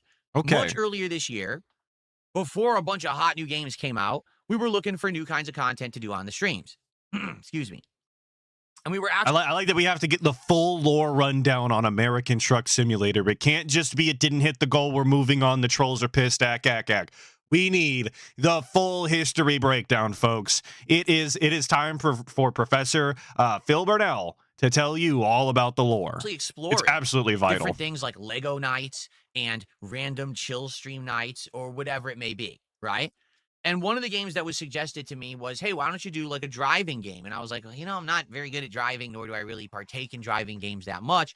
So I don't really know how Just an admission to not being a good driver flat out. That was about real life. There was no, qualifying context there of I'm not good at driving in video games. I'm not good at driving, big rig trucks. None of that. Just straight up, I'm not very good at driving. It's just an admission flat out. realistic this will be. Like, how much would people really like me playing a driving game?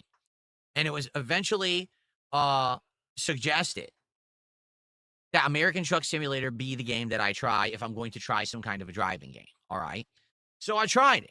And I'll be honest, I don't think the game runs very well. Even at my PC, which I can run all modern AAA games at like high settings or whatever, this game's a little choppy.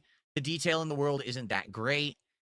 It's just kind of okay. But I think Well, the game's old as shit, and I don't know if you guys have ever played Truck Simulator, but it's not exactly going for realism. They didn't go and scan the topography of the real geographic locations or anything like that. Like that's not what that company does, nor have they ever stated that that's what they do.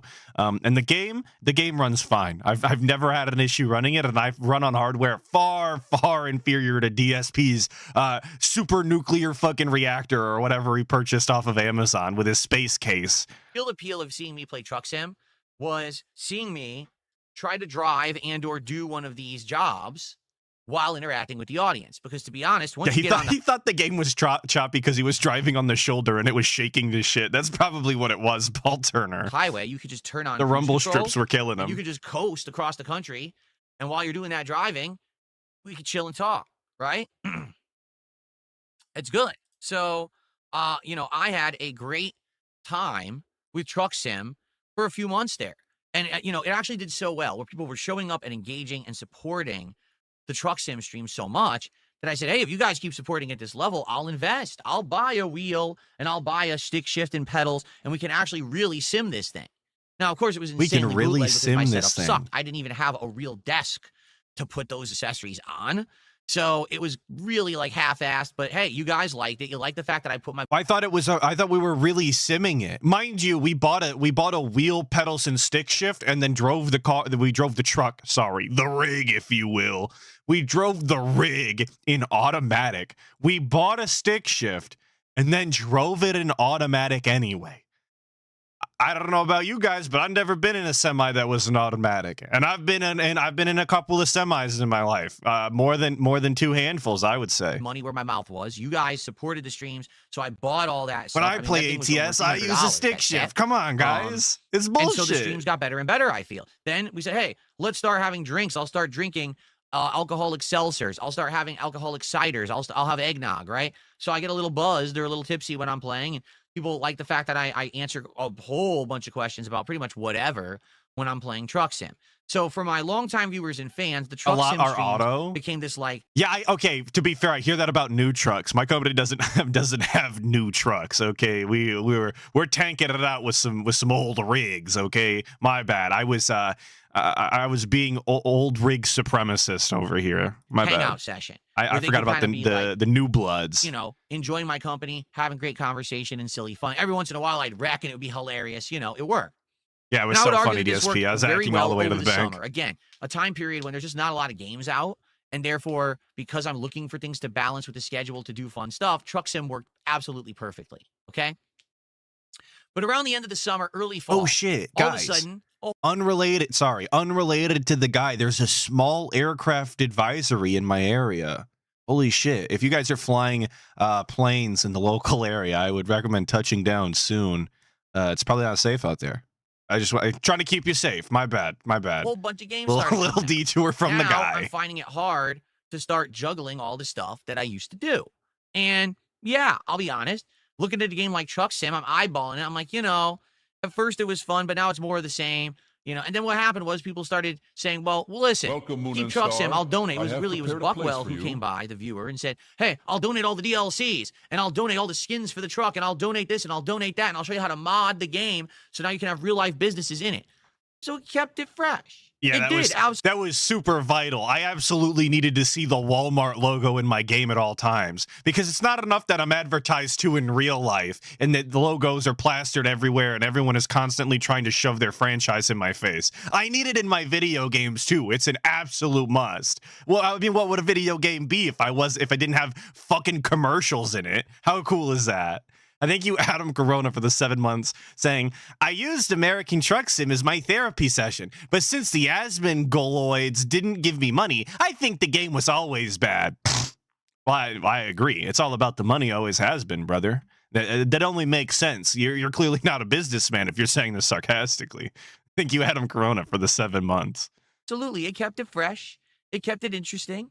It was fun for a bit.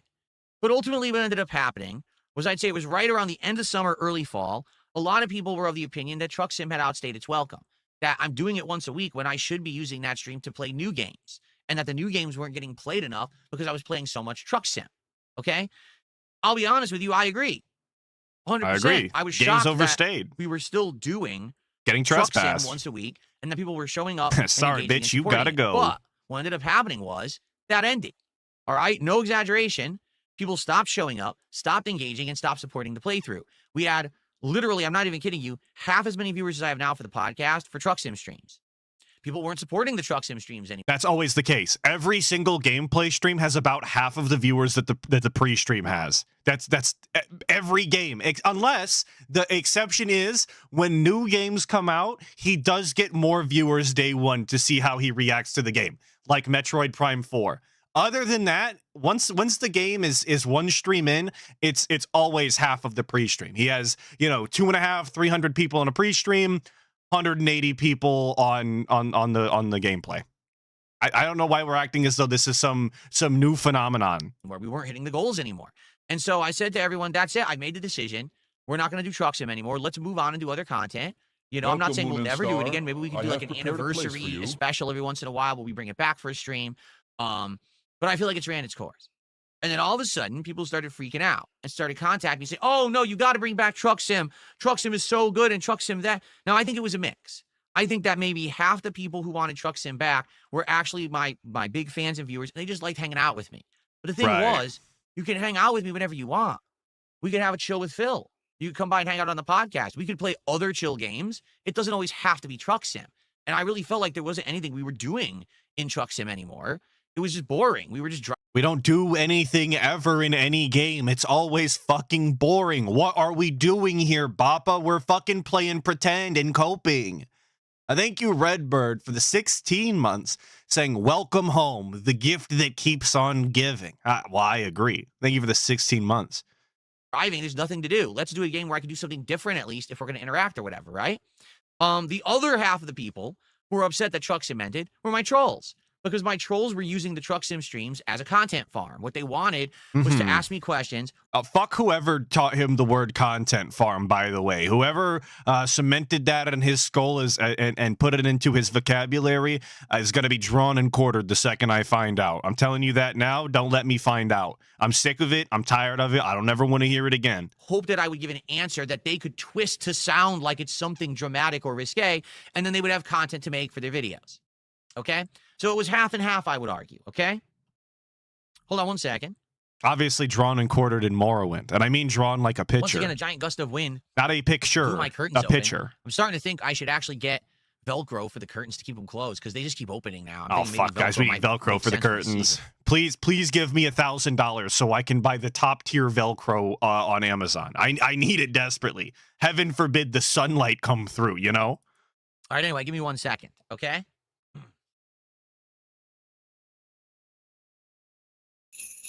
Hang on, guys. I gotta pick up the cable. I gotta walk around my entire desk, walk past my TV, go over to the window, move the curtain a little bit. All right, now let me walk over these cables again. All right. And I'm going to pass by the TV here. Oh, hang on. Got caught on the ottoman. All right. Here we go. Got to check and make sure it's okay, though. Make sure it's not blown open again. All right. Here we go. Sitting back down. Vincent Throw by. Sorry, I had to narrate so you didn't think it was paused. Thanks for $2. Like I said, I'm not entertaining toxicity anymore. You've wasted enough of my time this morning. Okay.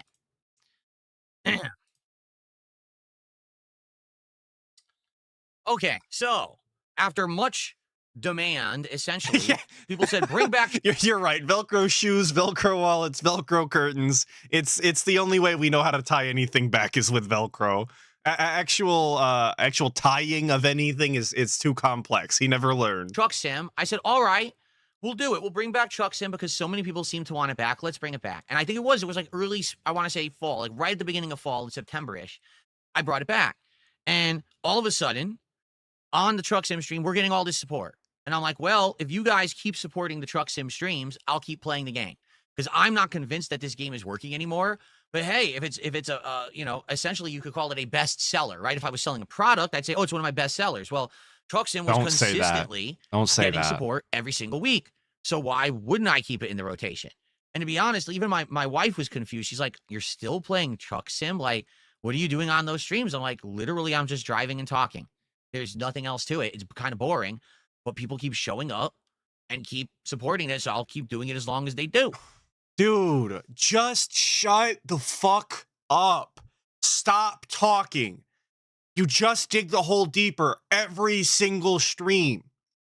None of this needed to be said. Nobody needs to know that your wife thinks that you and your fans are retarded. Nobody needs to know that you're fucking bored on your own streams and you think that your own content sucks. No one needs to hear this. Don't talk about it. Just do the content. Talk about fucking video games elsewhere. Talk about what you're going to play next. We don't need this. Nobody ever needed this. This is why people hate you. All right? So, we kept going. And I noticed, again, every week, attendance started to dwindle. Welcome, Moon and right? Star. There really started to I have be prepared a place for less you. interest in it. There were maybe, arguably, 20 to 30 fans of mine who liked it. And there was a whole bunch of trolls who loved it. Okay? Thank you, Poper Lives, 34 links 54 for the 14 fucking months. I appreciate it. Big ups. I appreciate it. Well, the double appreciation. What ended up happening was, over the last 1 to 2 months, okay, when I'm playing Truck Sim, what would happen is it would be slow.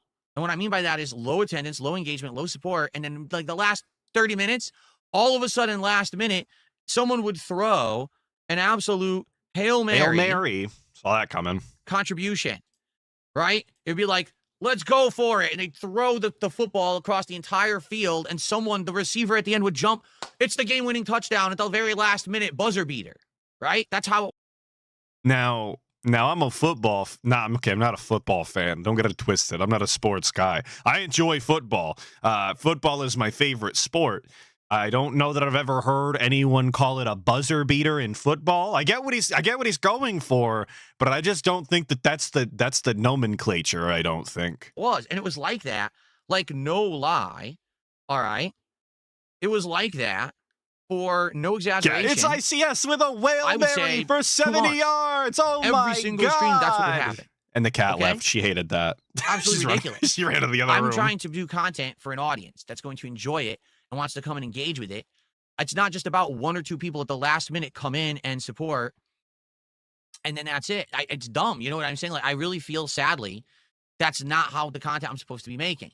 Now, hey, I run a business. If I'm getting support from a certain game, maybe I should keep it in the rotation. It's just good business. But at the same time, if I'm not really having fun with it, and there's levels of toxicity increasing, and it's becoming a content farm for trolls, you got to kind of recognize that. Oh, okay. So we had his finger on the pulse. He was checking the toxicity meter, the toxic gauge, whatever you want to call it. Yeah, I was trying to come up with something else, but I'm not creative enough. That was the real problem. He could feel the radiation levels rising from the toxicity. He didn't want to don his fucking marshmallow suit in order to stay in the game. So he had to get out. It's okay. It's fine. Not everybody's built for the toxicity. You know, some people are pussy. It's okay. And notably, there was 1 or 2 weeks, no exaggeration, where it was basically just like 1 or 2 people coming in and dropping a whole bunch of kick subs. And now we hit the goal. Oh, well, now we continues next week. Yeah, but no one showed up. So why are we continuing it next week? Oh, because we hit the goal. So what ended up happening was I became a slave to the goal. And I even brought this up last. I became a slave. I'm the farm tool. Me. I'm an Argonian in Morrowind right now. Come on, dude. Just pick better words. Last night. Actually calling yourself a slave when you work at sub 40 hours, or okay, yeah, you work sub 40 hours a week from home playing video games and just rambling all day long. People work fucking hard for the kind of money that DSP makes. Back-breaking labor in the sun, in the snow. I'm not talking about myself. What I do isn't that fucking bad. But like actually work for like the money DSP makes. Some of them work harder for less. But he's the slave out here. He is the farm tool. That basically In it was the Morrowind. same situation as the vest streak. What do I mean by that? Well, if you remember many years ago when I first started putting on a vest for hitting a financial goal on a stream of support, the streams became solely about hitting the vest goal. Like, no exaggeration. It became, will Phil put on the vest? Will he make the money so he could put on the vest? Well, I hated it. I absolutely hated that entire streams. But he kept doing it. He kept doing it. And I said this last week, and it's going to be relevant for the Wings clip, so I'm going to say it again now. DSP will say later that when you say things that your actions speak louder than words, and if you really mean things, then you really need to change your actions and make changes. And I'd make changes twice, I guess.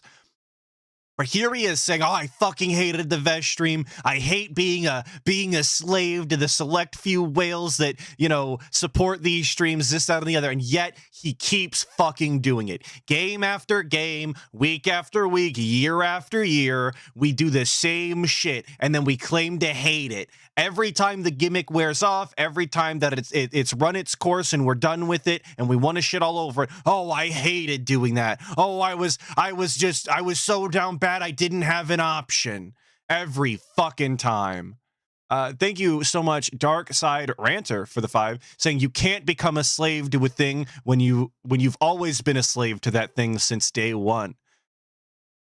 I get what you're saying. He's always been a slave for the money, so... We're about this. And eventually I was actually very happy that the vest goal ended so that we could get back to normalcy and the streams could be more about hanging out in games than just hitting a goal to put on a vest, okay? It became stupid. It's like Yasmin Gold said, the vest streak it became a victim of its own success. It became so popular, particularly with my trolls, that I couldn't make content that meant anything anymore, all right? So this simply, all right? With Truck Sim, it was the same situation. I was done with this game and bored with it, but I kept playing it for the income. But it wasn't going anywhere. It wasn't getting... And Adam Corona pointing out that he was absolutely pissed when the streak ended. We were sending out whale calls. We were spending multiple streams back to back when it was going to end, just waiting and trying to stall out for as long as we possibly could to keep it going. But like I said, now looking back, now that we think that the gimmick is stupid and lame, now's the time that we get to say that we hated it and we never wanted to do it. That's why he spent copious amounts of times just waiting for it to fucking hit again. And then he tried to make the whole thing happen again when it was said and done. Oh, maybe we could get the vest streak going again, guys. Maybe today's the day we can do what we've done a couple in a row. Maybe we can keep it going. Any better. It wasn't entertaining, to be honest. And again, I understand that there was longtime fans who were like, well, we like the Truck Sim streams. Yeah, but we could do the same exact thing with other games. That's better. You know what I'm saying? We could do other things. I toughed it out because people kept supporting it and wanting it and asking for it. So here's what happened last night. Truck Sim got exposed. All right? Why? Fucking exposed. Because I don't have goals anymore. I don't have goals anymore. So because of that, there's no way that Truck Sim's going to survive solely on the fact that it's gotten support. Do you see the difference now? How there is a big difference there? Because previous Truck Sim, I wanted to end it, but I only kept it in the rotation because of the support levels it was receiving. Well, I just accidentally adjusted the wrong camera. Wait, what? So because he doesn't have goals, Truck Sim can't be saved by hitting the goal. But the reason that we're not playing the game was specifically because there wasn't enough support and engagement, which, if you aren't familiar with DSP vernacular, directly translates to not getting enough money. So are we just saying that there was never a way Truck Sim was going to win? The game was actually rigged from the start? There just wasn't an amount of money that would have done it? Crap. I want to do That's a crazy admission, I think. This way. Nope, wrong way. Oh my god. That's there. I wanted to try to get centered here. I think now I'm centered, right? Yeah. See how it's balanced now on the sides? I wanted to make it centered, and I think that centered it. Anyway. Yeah, it looks super centered. Yeah, so last night, all right, we're playing Truck Sim. And basically, I'm noticing first hour was good. Why? Because we didn't do Truck Sim the week before. Okay? Now, we don't have goals anymore. So because we don't have goals anymore, absolutely nothing is tied to Truck Sim continuing. All right? Instead, it's just based on, is it good? Is it good content? Are people liking it? Are they engaging it? Are we going to keep going with it or not? It doesn't matter if we make $1,000 or we make $10. That's not what we're judging the success of streams on anymore. Okay? That's a bold-faced fucking lie. If DSP made $10,000 on a stream, he's absolutely playing that game again tomorrow. He's probably playing that game on the night stream. If he made $300 fucking dollars, he's playing that game as much as he can this week. Abso-fucking-lutely, dude. How are we gonna sit here and pretend like we're not rolling over and fucking sticking our ass out for any game that makes money? Are you fucking kidding me? Come on, dude. At least make the lies make sense. They have to track to some extent. You can't expect all of your fans to be actually factually fucking retarded. Like this retarded. It's a slap in the face. It's embarrassing. A lot of people came by, had some interesting questions. We chit-chatted, whatever. All right? Second hour begins. It's dead. I'm driving, and I realize like, no one's tagging me in chat. No one's talking to me. Some of the trolls are talking amongst themselves in the kick chat. Like, they're chittering with their usual bullshit. And they're chittering. Not chattering, but chittering. But no one's even talking to me anymore. And I said to everyone, hi, I'm here. Like, what's going on? Like, why am I even playing this right now? And then basically people started doing troll topics that had nothing to do with anything, like dumb shit. And I'm like, well, I don't want to talk about that. I thought we were having a fun hangout session, and it seems like that's not really what we're doing here anymore. It feels like this has become an avenue for toxicity for people to clip farm, but now there's nothing to talk about. Like, I'm bored. Like, why am I even doing this? And admittedly, at first, there was some pushback, particularly from fans who liked Truck Sim over the last, 8-9 months. And they're like, oh, no, please don't end it. I'm like, yeah, but you guys got to understand something. All right. We could do this with any other game. We could do this with Power Wash Simulator 2. We could just do a Chill with Phil stream once a week. We could do whatever you want. It doesn't have to be Truck Sim anymore. We could do other things. I feel like the game has run its course. And then when I said that, immediately the fans said, we understand. What we'll do is we'll come up with ideas for more chill content, whether it's a new... Did they? Because in the clip that we watched, there was several fans in the chat, which you can never discern the two at this point, trolls from fans. They are so Welcome, interwoven Moonin' and Star. connected. I have prepared a place for you. The fans on that clip that I watched spent the rest of the night arguing with him and trying to convince him that that he should continue to play the game. They continued to try and tell him, well, maybe it's because you showed up 30 minutes late. Well, maybe it's because you played Arc Raiders today. Well, maybe it's because of this or that or this or that. Are we just going to pretend all of those were the trolls? There was no real fans in that? We were just engaging with them to engage with them, I guess? Thank you, 18 quintillion planets. Who looked at the stars and count that with their eyes? Thank you for the 8 months. Saying, once again, I show up late. Big ups, y'all, but I'm going back to the beginning. Well, enjoy the whole stream from the beginning.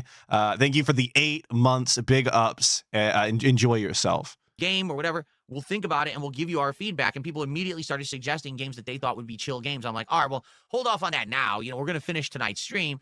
Let's talk about it on the podcast tomorrow. All right, let's talk about it in the future. But let's just collectively then agree that this isn't working. That really the reason Truck Sim has survived in my content is because there's been 1 or 2 people throwing contributions at it for weeks and weeks and weeks. And I'm just tired of it. Like, I don't want to keep doing that content. I'm bored of this game now. The fans said yes. The trolls, oh no. The trolls start freaking out. No, you can't quit Truck Sim. No, this is our content. This is how we get our clips. How could you quit Truck Sim? Now we have nothing to talk about. Good. Guys, we have nothing to talk about. Nothing is ever going to happen in the world of DSP again. You're all seething. You're all coping and molding right now. He has no fucking idea how, like, clipping his content and trolling him actually works. As much as he loves to pretend like he gets it, like he knows what the trolls want and he's not going to feed them and he's not playing into their hand anymore. As much as he says all of that type of shit, he doesn't get it. The only reason Truck Sim got clipped the way it did is because it was an avenue for him to just rant and ramble, and his most demented content is, one would even call it dented content, is his ramblings. That's why the pre-stream is popular. Put that in quotes, please. That's why his chill sessions are so popular, again in quotations. Anytime DSP just gets to ranting and rambling, he will inevitably embarrass himself and make himself look fucking stupid. It doesn't matter whether it's Truck Sim. It doesn't matter whether it's just a straight up chill with Phil. It could be fucking Power Wash Simulator. It doesn't matter the game. If you give him enough rope, he hangs himself every single time. So honestly, trolls really couldn't give a shit less what game he plays. As funny as it is to make him play games he very clearly doesn't like, the actual clipping continues nonetheless. And it'll never stop until he just stops talking, which again will never happen. Now, as far as fans go, Buckwell, we call him Cuckwell around here, who was literally giving DLC and money to DSP while in the hospital on dialysis. I can't think of anything more fucking stupid than that. Actually got banned during this stream. And it's already happened in this clip. People were talking about it in the chat. Cuckwell was banned because he was calling DSP out for quitting Truck Sim after all of the money that he was given and all of the DLC, and even insulted DSP, saying something like, well, you only have 50 real fans anyway, so what difference does it make if people aren't watching, or something along the lines of that. And I was watching this live, and I seen Cuckwell come to Raw Phil's chat. I would argue to say that you're not welcome, but it's not really up to me. I just, you know, he's a dent. But absolutely fucking insane. This guy is, again, on dialysis giving DSP money, and all of the appreciation is just completely gone for Cuckwell the second that game is gone. And this happens frequently. It happened to 1 Minute Man, where DSP will play a game that these whales are absolutely, you know, I'm going to say obsessed with, that they're really into. They really want him to enjoy it. They give him money. They give him tips. They support it the most that they can. And then inevitably, when DSP's tired of playing it, like with Baldur's Gate 3, he gets a shitty attitude. He gets a little snippy with them. And sometimes, if they have any sort of cognition in their skull at all, they realize that maybe DSP's just kind of a shitter. And then the second that they go to call out that behavior or make some sort of snide remark themselves, instantly DSP cuts the cord. He's done with it. He doesn't need you anymore. Your money is not going to be flowing in the same way, so you can get fucked and get banned, brother. It really is that simple. Thanks for the money, dummy. It just continues to happen. This is what DSP cares about. It was always about the money, and the second that it's gone, you're gone too. Get cucked, Cuckwell. You get everything you fucking deserve. That's the point. I don't make content for the trolls. I don't give a fuck about the trolls. Why do I give a shit about them? Even if you throw me money, I don't want to make content for you. I want to make positive, You're right. The same thing fun, happened to Swaggins too. Interactive I think content with an Swaggins came audience back that at one likes point me and though. the content that I make, and they want to support it for positive reasons. Not some harebrained, mouth-drooling fucking idiot who throws me a bunch of subs because they want a content farm every week. I don't need that. Okay, I make this abundantly clear. I don't need that. I want to make content for positive reasons. Okay? So, because of that, I said, that's it. This is the last Truck Sim stream. And people got really upset for good reason, because now there's nothing for them to get stuff out of. There's nothing to clip anymore, guys. All right, done. Not playing Truck Sim again. Not this segment, right, not the next in segment. The future, we'll bring it back as a one-off every once in a while, or if there's a reason. But, like, for example, last night, it was actually a DLC, a Louisiana DLC. I bought it. Louisiana's DLC. We were like, what's the big deal? It didn't do anything. Like, it was just the same shit again. There's nothing new there or whatever. That's every DLC for ATS, by the way. If you're looking to get into ATS, they all the states kind of look the same. They're not really remarkable in any meaningful way. You're just driving longer and longer distances, which is the point of the game. So like there is a point, but you know, they're just boring. So this is exactly the same as Metroid Prime 4. It's the same as all the games that we played in the last few months that we played. ATS is like wow, Metroid Prime 4. We're just not going to keep doing stuff that no one likes. Okay? So it's that simple. All right? You don't like it? Sorry. But if people don't show up for it, don't engage with it. If we're having a boring time playing it, I'm not going to keep it in the rotation. Doesn't matter how much money you throw at me. All right? I want it to be something that everyone is getting stuff out of. All right? So it's that simple. All right? We're done with it. And it ain't coming back for now. For now, we left the door open on that for some reason, but it's not coming back for now. We banned Cuckwell and have this spaz out the night before about not making the money, but we're still leaving the door open. Find that very, very odd. I'm more than happy to have nice, chill streams with all of you. All right, like whatever you want to play, as long as it's something new and fresh and fun that we're enjoying. Like right now, I'm really enjoying Arc Raiders. I'm enjoying learning this new game's formula. Again, I've never played an extraction shooter before. So to be able to play this game and learn the game mechanics, and you guys are helping me by talking with me every stream and explaining how they work or whatever, I'm really enjoying it. Want to do more of it. Can't wait to play more of it later this week. Mega Bonk, that was the same feeling, although with Mega Bonk, admittedly, it's a lot more tense because the game is action-packed at all times, and you have to like pause it to even talk with the chat. But I still had an absolutely great time. Wait, he can pause Mega Bonk for the chat, but he couldn't pause any of the other games to interact with chat? What fucking sense does that make? Why? And this is what I'm talking about. Every single DSP narrative instantly falls apart because he there's no consistency. There's no consistency in his gameplay. There's no consistency in the way that he runs his streams. There's no consistency on the rules nor moderation. There's not even consistency. I'm just gonna stop there. I lost my train of thought. Mega Bonk. I had it. It was gonna be funny. I swear. Just pretend it was funny. Forward to more tomorrow night. Okay. Now I would like to get more suggestions. I made the list too long. From the audience here of chill games. One that people have already suggested, and it sounds like people are very interested in, is Power Wash Simulator 2, where it's very relaxing, it's interactive, it's fun, we can talk, we can hang out and have a good time. You know what I'm saying? And we have an opening tomorrow night. I've purposefully left Wednesday night's stream open so that we can play whatever we want. It could be a survival horror game. It could be a chill game. It could be a just chill with Phil stream. Oh boy, a fucking Q&A. Hell yeah, dude. We love Q&A. So, stolen credit card. Thank you, Red Eyes, for $5. Says, you tell them how you really feel. Keep doing you. You're the boss. Exactly right.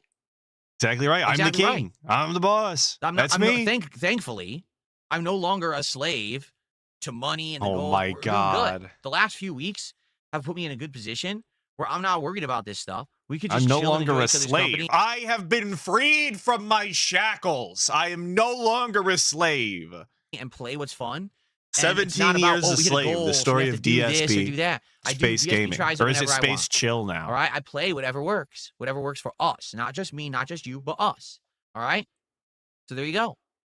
All right. So here's the hilarious part. On the YouTube side, we've got all positive viewers and fans giving me great suggestions. On the Kick side, we've got a bunch of mouth-drooling idiots spamming the chat with nonsense, and I'm ignoring them all. Funny how You're that doing works, a great job. And they still haven't figured it out that I'm ignoring them because they're just a bunch of little children, the trolls who farm the content and wanted me to play Truck Sim. Obviously, he's doing a great job ignoring them by calling them out publicly on his pre-stream. What I want to do here is go back because I actually forgot to play this at the beginning. I'm not going to play the full thing, and I'm actually going to run away and go to the bathroom while you do this. And if that's too much information for you, suck it up.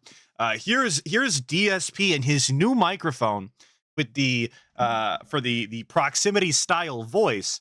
And like I said, I'm gonna start this up, and I'm gonna run away, and I'm gonna run back. All right, I bought a microphone for proximity chat. And what we'll do is we'll unbox it, take a look at it. It's the Blue Yeti. I had a Yeti a million years ago. Not a Yeti, but a Snowball, the Blue Snowball microphone. And I really liked it. I thought the quality was good, but the actual stand it came on was a little tripod, and it like broke. and then wouldn't stand up anymore. So what was I going to do? Have the snowball roll around my desk? So I had to get rid of it, and I ended up getting a bunch of other mics after that. So I got this mic. This is essentially only for if I need to do voice communication in games. That's what this mic is for. This is my studio mic that I'm going to use for voiceover work and podcasting and the like. This is for, you know, in-game communications. Okay? So there you go. What's up, Jade? Welcome back.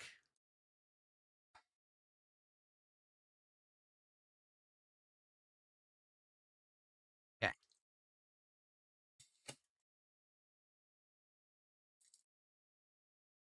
Stupid sticker. It's all stuck to my fingers. By the way, my new monitor arm. So for the record, I've also had a blue snowball microphone. You know, that's the kind of microphone you bought back in the day when you had like $40, $50 to your name on an Amazon gift card you got from your grandma for Christmas type deal. I used to have one. The stand was incredibly stupid, the little tripod thing, but I will tell you, it is definitely flat on the bottom where the stand would go, like where it would screw into. It wouldn't be rolling around on the table. All he had to do was just set it down calmly and not rock the table back and forth like a fucking maniac. It would have been just fine. But hey, it is what it is. Thank you, Warren Sapir, for the 5. I really appreciate it. Saying he purposely left that day open for wings because he is booked solid on all of the rest of the days. Well, of course. He's super booked, you guys. His schedule is absolutely jam-packed with all of those games we're no longer playing, and we have no idea what we're playing for the rest of the week. But super busy as a grown man, obviously. Thank you for the 5, Warren. For this monitor should be arriving this afternoon. So I might have that for tonight for Truck Sim. We'll have to see. Okay? So here we go. So here's his super Unboxing the robust Blue Yeti microphone. And it is blue this time. It's not even just the brand USB blue. cable doesn't appear to be very long. I'll have to use my extra long one that I have over there. It looks like a pretty short USB cable they give you. Oh, they hit him with the 3-foot cable. Heaven forbid. Don't they know his desk is set up in the middle of the room, 6 feet away from his PC? I mean, this is clearly their fault. It literally says, plug it in. Plug it in and talk into it. So with the Yeti, okay, this is interesting. For the Blue Yeti, you're supposed to talk into the front of it, not the top. You have to talk into the front of it. It actually shows it right there. See that? Great. Talk to the front, not the top. This microphone, I'm supposed to talk into the top. This one is the front. It's a little different. Okay. There you go. Thanks for the explanation, Grandpa. Keep in mind, this microphone, the Blue Yeti, has been I'm going to call it a staple, despite the Blue Yeti going down in quality since Logitech got bought out or whatever. It doesn't matter. But it's been around for fucking ever. And you'll see a very clear example of how long it's been around when he actually goes to unbox it.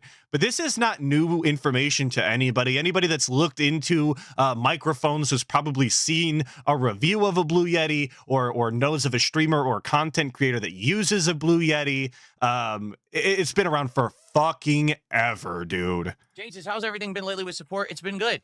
I have no complaints. Lately, support has been great. This, if anything, this stream right now might be the stream.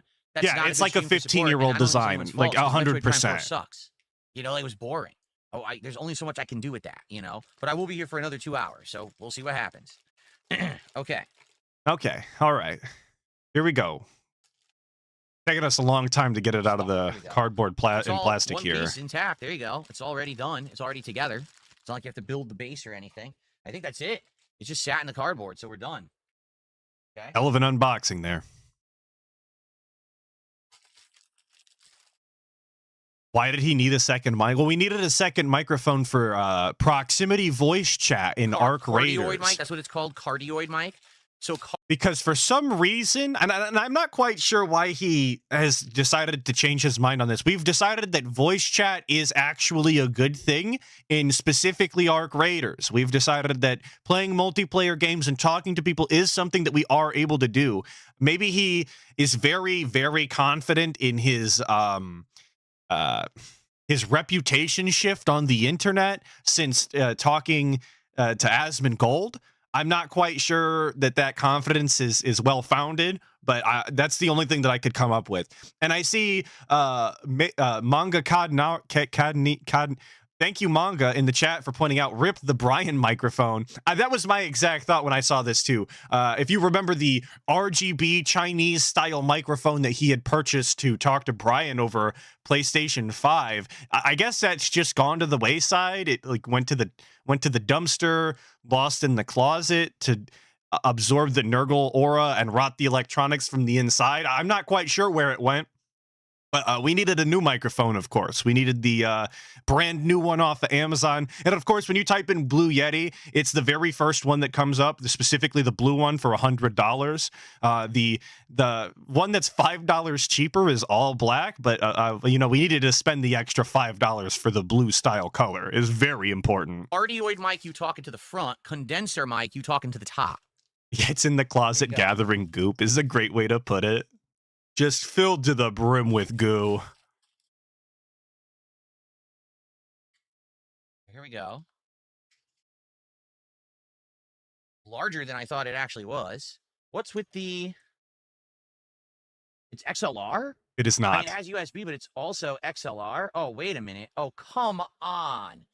No, you've got to be fucking kidding me. It's the old standard of USB. It's not USB-C. Are they fucking retarded? Why is it the old standard of USB? Because the design is like 20 fucking years old. Now he's going to show it and you're not going to be able to make it out. It's going to be blurry as shit. Let me make sure that, nope, that's the wrong one. Let me make sure I've got the picture here. So this microphone has the USB Mini B style. You can't see my mouse. The USB Mini B style format. That is how old it is. If you have ever used a PlayStation 3 controller or charged a old ass phone, like a flip phone style, you'd be familiar with the USB Mini B. Is one of the PlayStation 3 is one of the only reasons I even have any of these cables. But it's just an ancient design that's tried and true, I guess. I can't speak to the quality of the Yeti myself, but I know it did a lot of work for a lot of people for a very long time, and I know it still does it to this day. So I don't think that there's necessarily anything wrong with that USB type, but I guess DSP has an issue with it. Have a long cable of the old standard of USB. No one does because it's the old fucking standard. Why did they make it like Why? this? This cable is not long enough. I'm pissed. What a bunch of idiots. These fucking No, idiots, I know XLR dude. is used. Absolutely, XLR is used all the time. I get that. But this is a USB mic, and they're using the wrong fucking standard of cable. They're using the wrong standard of cable. DSP is the arbiter of which USB port you're allowed to have on your devices. If you make a device in the modern day and you're not using C, according to DSP, you've picked the wrong choice and are therefore retarded. Congratulations, you played yourself. Thank you, NWO News, for the 2, saying most punchable person ever. Recluse for a reason. Well, I agree. He's got his terrible fucking attitude, and he's ugly. How dumb can they be? So I can't use it. It's not gonna reach. I can't use but it. This cord is incredibly short. I really don't think this is gonna reach across my floor to my PC.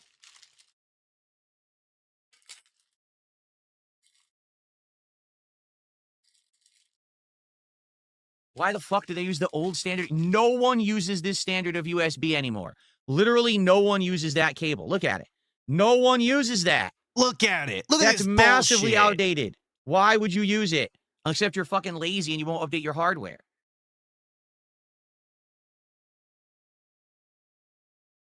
Also, lazy because you won't upgrade your hardware. Like, what? Okay, but what if somebody had a Blue Yeti microphone and then it broke and then they purchased an additional one? I would imagine that they would prefer that it stay the way that it was, since it A, worked, and B, is what is already the cable that they have. They provide you a cable anyway, so it really shouldn't make a difference. You shouldn't need a fucking 6-foot cable in order to run to your PC. That's kind of an absurd ask, if you're asking me. And credit to DSP, I did go on the Amazon page and look. They do not specifically say what type of USB port it has. They just keep saying USB connection everywhere. But like I said, it's been around for 100 fucking years at this point. Just look up a review of the microphone. I don't know anybody who doesn't look up reviews of microphones and equipment before they buy them anyway, to see the ports, to see the features, to see the software. It's just a 5-minute online YouTube review, and he would have had all of the information he needed to make a wiser purchase. But instead of doing that, there's a pic that shows it. I didn't see it when I looked, but if that's true, that's true. I personally didn't see it when I looked, but it was like right before we started. So anyway, he had the opportunity to make a better decision and then decided not to because he's fucking lazy. But it's the company's fault, obviously. I mean, that kind of went without saying. And it really is idiotic. I'm actually very upset that they did this. I mean, it's a really stupid waste of time. So you tighten this. I'm telling you, it ain't gonna reach. Like, so here's this microphone here. Okay? And now what I've got to do, because they did it this way, is I'm gonna have my microphone, this microphone's gonna be like this. So this microphone has to be like here. There's no way this is going to reach. This is an insanely short fucking cable. Look at this. No, zero chance this is reaching the PC. Zero. Guys, a spoiler, while he gets up and walks over there, it does in fact reach. So all of this crying and bitching that we're doing right now is completely superfluous and will not matter, because it does in fact reach. And it only has to reach the one time, because after today, he can get day one shipping on an extension or a fucking a longer cable or whatever he needs to do. It literally just has to work the one time. It actually doesn't even have to do that. We don't need proximity chat and fucking Arc Raiders. He doesn't play with anybody. The tried and true strategy of teabagging up and down is a great way to communicate passiveness and friendly behavior with other people. I'm not convinced that talking was actually a requirement, but it's fine. It's cool. Cup Rattler pointing out that that's actually a pretty long cable. Yeah, I think it is longer than 3 feet, which is even crazier that he would need more than that. What and why? I thank you, NWO News, for the 5, saying, bro went to the meat section and bought ground beef that was expired, brought it home, and blamed the supermarket for selling it to him like that. It's true. Granted, the store, I guess, shouldn't have done that and should have made the font bigger. They should have actually have cleared out their expired meat. They're supposed to do that daily. I know, I've done that job. But you absolutely could have been a little more proactive. Could have just read the date. Thank you for the 5, NWO News. And Dean Lawliette for the 2. By the way, I'm not paused. He really is taking this long. Thank you for the 2, Dean Lawliette, saying when he walked off, he looked like a cryptid. He does have a stanky walk to him. So I've heard it described as waddling like a penguin, cryptid. I've seen pictures of him where he kind of is giving the same silhouette as the one picture of Bigfoot. He's definitely a creature. Yeah, crab walk like that. He literally, he literally just did a crab walk. He did the sideways shuffle. Literally oh, my pulled keyboard's as tight off. as it can be. Look at the side shuffle. So embarrassing. the cord is literally pulled as tight as it can be across my entire room. The microphone is right here in front of me on the table, so it should pick up my voice, but it is red. I don't know why it's red. Now it's blinking red. Now it's red. I don't know how you use it. Oh, hang on. Grandpa's got to get his glasses on. You know that we're in for a fucking time when DSP is donning the spectacles. Hang on. Got to lean in. Is the volume for the mic? Is the volume for, like, your headphones that you plug into it? I don't know. So I looked at the pictures on Amazon. The knob that says volume on it. I wish I would have grabbed these pictures now that I'm talking about it this long. I didn't intend for this to be so long. But the volume knob he's talking about very clearly has a headphone indicator on them. And in the Amazon page, it tells you that you can plug your headphones into it and get like a little bit, when it plays your own voice so that you know what you sound like in the headphones. It does that if you plug your headphones into it, but that would require to read the page. So thank you, NWO News, for the 5, saying, had the chance to upgrade his setup to something better and still turned out wonky, cramped, poorly planned, and unnoticeable to the viewer. Well, I agree. And when somebody pointed that out to him on the pre-stream, he had an absolute fucking fit and yelled at them. I don't have that clip. I actually forgot all about it till right now. But you're right, NWO News. He fucked it all up. Explain here. Doing it correctly, I don't think was ever really on the table, though.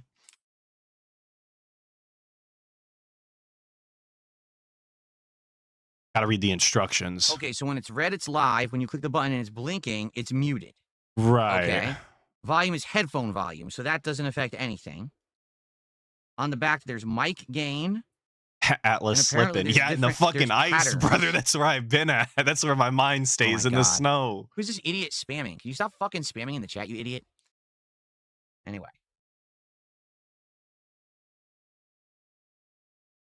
All right, I'm gonna skip ahead a bit because I know we do speakers. It was trying to put the audio out through the Yeti microphone here, which I don't want. Like the microphone, but it's being detected by the PC as the Yeti Classic instead. Okay. I know we do a test. I just want you guys to hear what it sounds like. Okay. Here we go. We're gonna run the test. Nothing. Hold on. So I tried it. It showed that it was working, but then it doesn't play. It says play recorded sample. This is how the audio sounds. Testing. Nothing.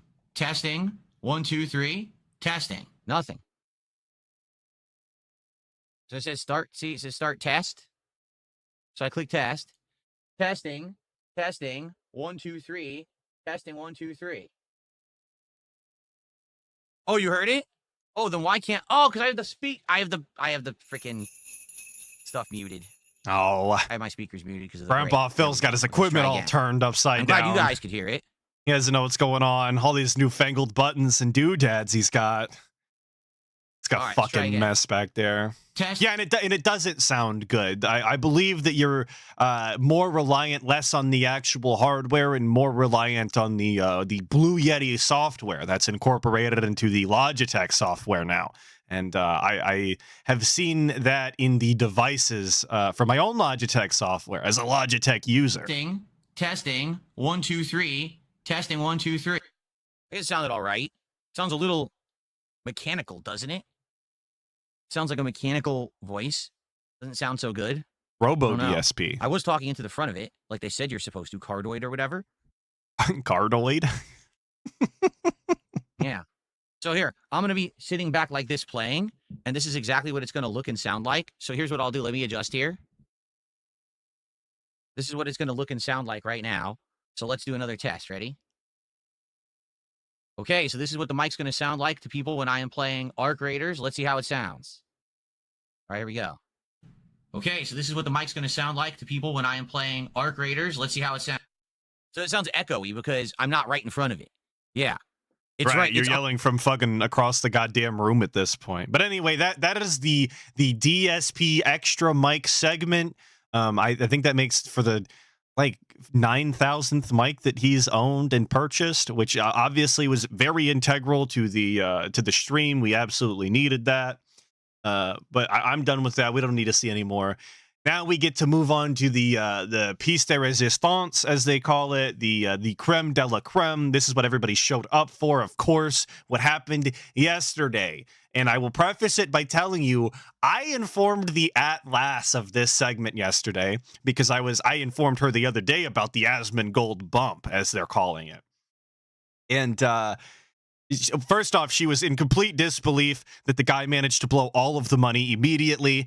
Until she came to the realization 2 seconds later that we were still talking about the guy, in which case she was like, you know, it is DSP. That sounds something like the retarded kind of thing he would do, and which I confirmed is true.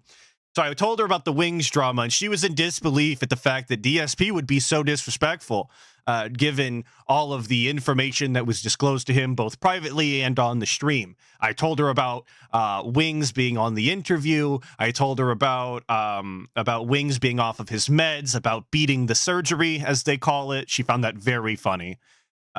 So she, again, just in disbelief. So that is the normie take. Even normies think that this is kind of wild. We have. And I will tell you now that this might sound a little goofy because unfortunately DSP now has, and this is to my own fucking detriment, background music. So you're going to hear little, I'm going to call it little ringy tings in the background, or you might hear the notes of the music coming through every so often. It's just because the audio didn't get isolated as well as I would have hoped. I might try and find a different way to do it, but I'm not listening to that fucking background music. You cannot make me, not from my own streams at least. There's nothing I could do about watching Raw Phil, but the background music is so obnoxious. It's so bad. Like I said at the top of the stream, I really wish we'd just get the RGB segments back, because it is terrible. It's loud. It doesn't fit the vibe. The music is oftentimes too fast. It's just not good. And the worst part is that as a detractor, I understand that DSP talks too fucking slow. You might say that about me, but fuck off. DSP talks too fucking slow. So you go to speed him up to 1.25 or even 1.5 sometimes, and the music is just so fast. It completely outpaces him and makes no sense. It's actually very jarring. But obviously this is not something he would ever take into consideration because he thinks that he talks at a totally normal and acceptable pace, which is just not true. A $2 tip. All right? This person says, the happiest that I have seen Wings of Redemption is since he left Lal Cow Live was actually when he was on your podcast. He was high energy, seemed like he was enjoying himself. He seems to be surrounding himself now with extremely toxic people, and it's sad. Should we just get this out of the way? Would you guys just like to get this topic out of the way so we can move on to other stuff? Because I know if I don't get it out of the way, I'm going to end up being pestered by this all day long. And I feel like maybe we should just go ahead and address it now. You know, all right, let's do it, okay? Let's do it. Let's get this out of the way. Let me address this drama that I claim to never talk about. Let's get you all caught up on this topic of Wings of Redemption. So here's what happened. Back in October, I reached out to Wings. I said, hey, will you be on my podcast? It'll be a hangout session. You can ask me whatever you want. We'll have a good time. He came on for 2 hours. To many people's surprise. I see you guys calling out the high energy comment. You guys are absolutely right. There was no high energy coming from Wings of Redemption. He did not look like he was necessarily having any better a time on DSP stream as he did on his own. As a matter of fact, he actually looked happier ignoring DSP in his own chat while he was playing video games. But, you know, I don't want to speak for Wings. He kind of always looks miserable if you ask me. In October, I reached out to Wings. I said, hey, will you be on my podcast? It'll be a hangout session. You can ask me whatever you want. We'll have a good time. He came on for 2 hours. To many people's surprise, because I was told by so many people, Wings will never do your show. He never agrees. He never shows up. He's self-destructive. He burns bridges. He's not going to do it. He did it. He showed up, and we had an awesome show. Go check it out. It's archived on his channel. It was so good, you guys. Of fun where we talked about all kinds of stuff. We already watched it. You should go watch my stream instead. If you haven't seen it yet. Okay. Now, after that happened, immediately I thought, hey, we should have him back. I even cut out the wrestling segment. It's actually the superior version to watch. Because there was a lot of conversations and things that we were having that didn't finish. You know, a 2-hour conversation, there's only so far you can go, particularly when we're two guys who've been around as long as we have and we've been through what we've been through. We have similar kind of trolling experiences on the internet. I definitely wanted to have him back as another guest. You know, hey, let's chill and do it again. But I didn't know how soon to do it. I certainly didn't want to have him back right away. So I said, hey, maybe we'll do like late November. Now, we all know what happened in late November. I ended up having an interaction with Asmongold. I ended up being in an interview with Asmongold. It blew up, and it kind of changed everything. Okay, but how did it change everything? Like it just, I mean, it changed the equipment you have? I'm not quite sure. I also think that it's straight up rude the way that he was supposed to do something with Wings of Redemption and then pushed it back to go to the new hotness and clout chase off of Asmongold, one of the most popular streamers right now in streaming. I think that's very rude, very disrespectful, not very professional, if you ask me. But of course, DSP is a clout chasing goblin who wants nothing more than to grift and make as much money off of everybody else as he possibly can. And Wingo is not the new hotness. I hate to tell you if you thought he was. So I had rescheduled with Jordy and said, hey, Jordy, that's Wings of Redemption's real name if you don't know. I said, let's actually have you come on first week of December. Let's have you be maybe the first day of December, right? December 1st. Let's have you on the show. We'll do it. We'll get caught up. We'll have more to talk about now, obviously, because I've had this Asmongold interaction. And we'll get, I heard of all the bad things that had happened to him, that his Battlefield account had. Wait, how does that mean that? How does that mean that they're going to have more to talk about? What does him interacting with having been actor? Jesus Christ. What does him having been interacted with Asmongold have to do with Jordy, and why would he want to talk about that? There we go. I got it out. That just doesn't make any sense. Again, these things are completely unrelated. Like ATS to Asmongold, Asmongold to Wings doesn't make any fucking sense either.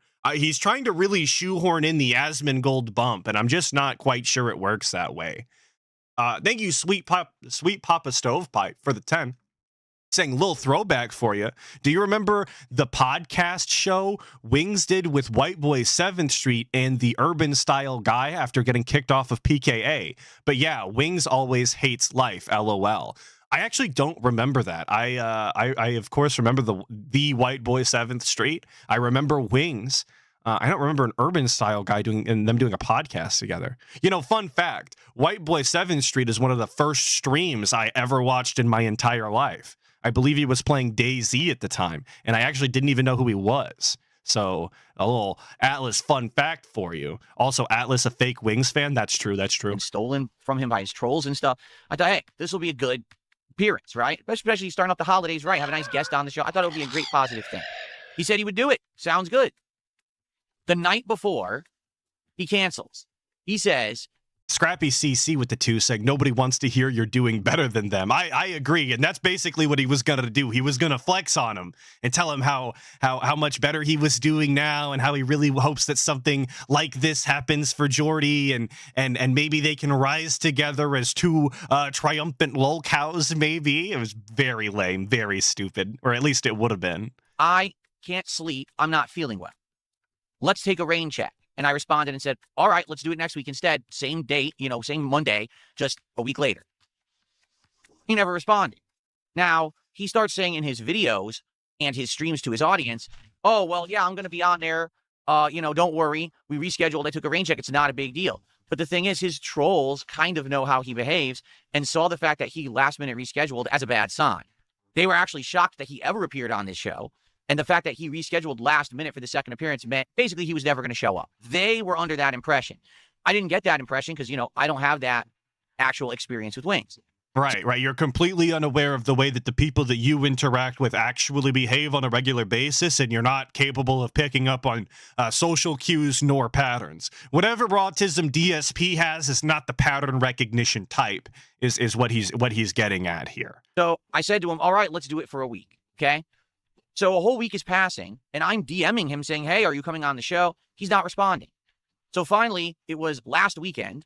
I took it upon myself when I was in this office on my day off, actually doing some rewiring and reworking of the office, to just randomly see he was streaming. I was like, oh, shit, maybe I could talk to him on his stream quickly, get his attention.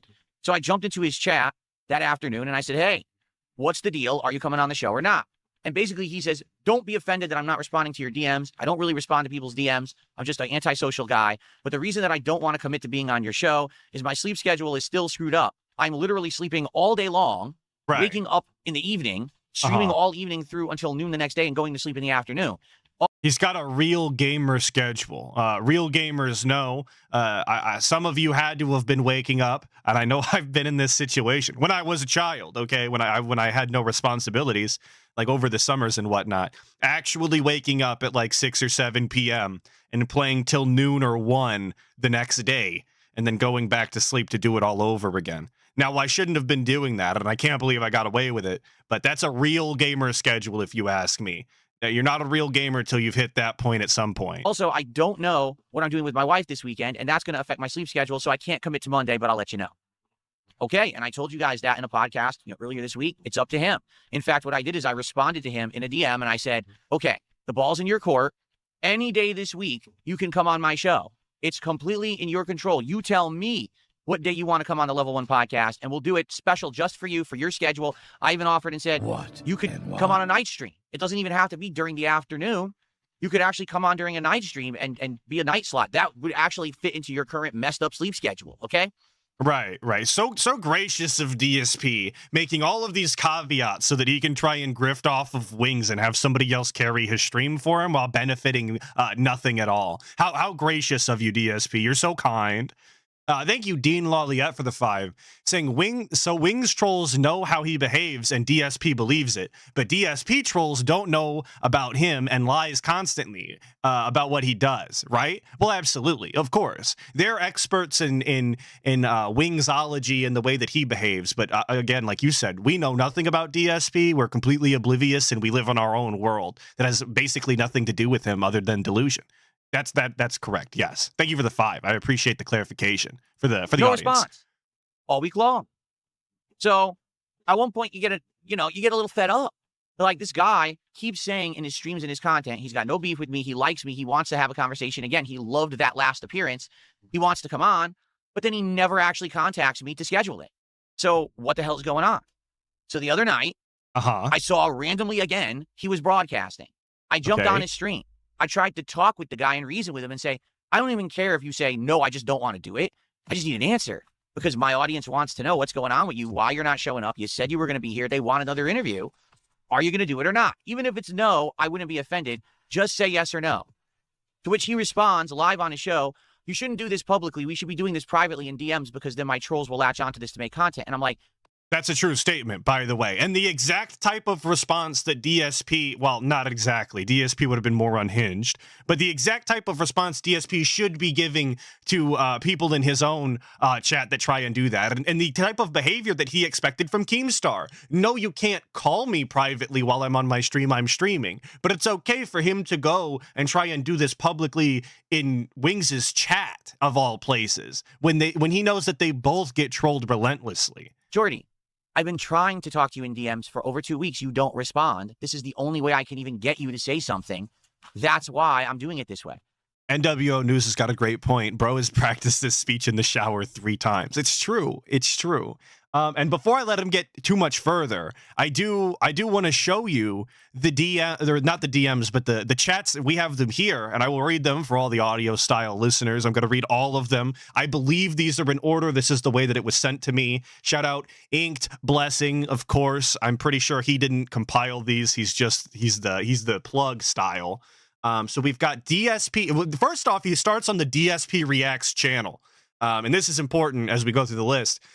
My streams do not need Wings, but I want Wings back on my show. Is that wrong or something? I don't think so. I like Jordy. That's a very weird chat to put out, to be honest. He then ats one of the moderators and says, at Redface, don't do it. Wings is going through some shit, and I feel bad doing it this way, but he doesn't respond anywhere. I'll hit his goal if he talks to me. Again, very odd to hold this weird monetary, requirement in order to try and talk to him. Very strange, very odd. This is the exact type of shit that would get you banned in DSP's chat instantly. There's no way he would put up with this, and neither would his mods if they existed. He then goes on to say, I will even do this privately right now after this game ends, but I deserve he means at least, some explanation because my audience wants to know what's up. I don't think that that's true. I don't see people clamoring in DSP's chat for this information. I don't think that they are desperately asking, but sure. He then goes on, DSP goes on to say, is there a fraction of a chance we can get Jordy to stop playing this game and talk to me for a few minutes once it ends, publicly or privately?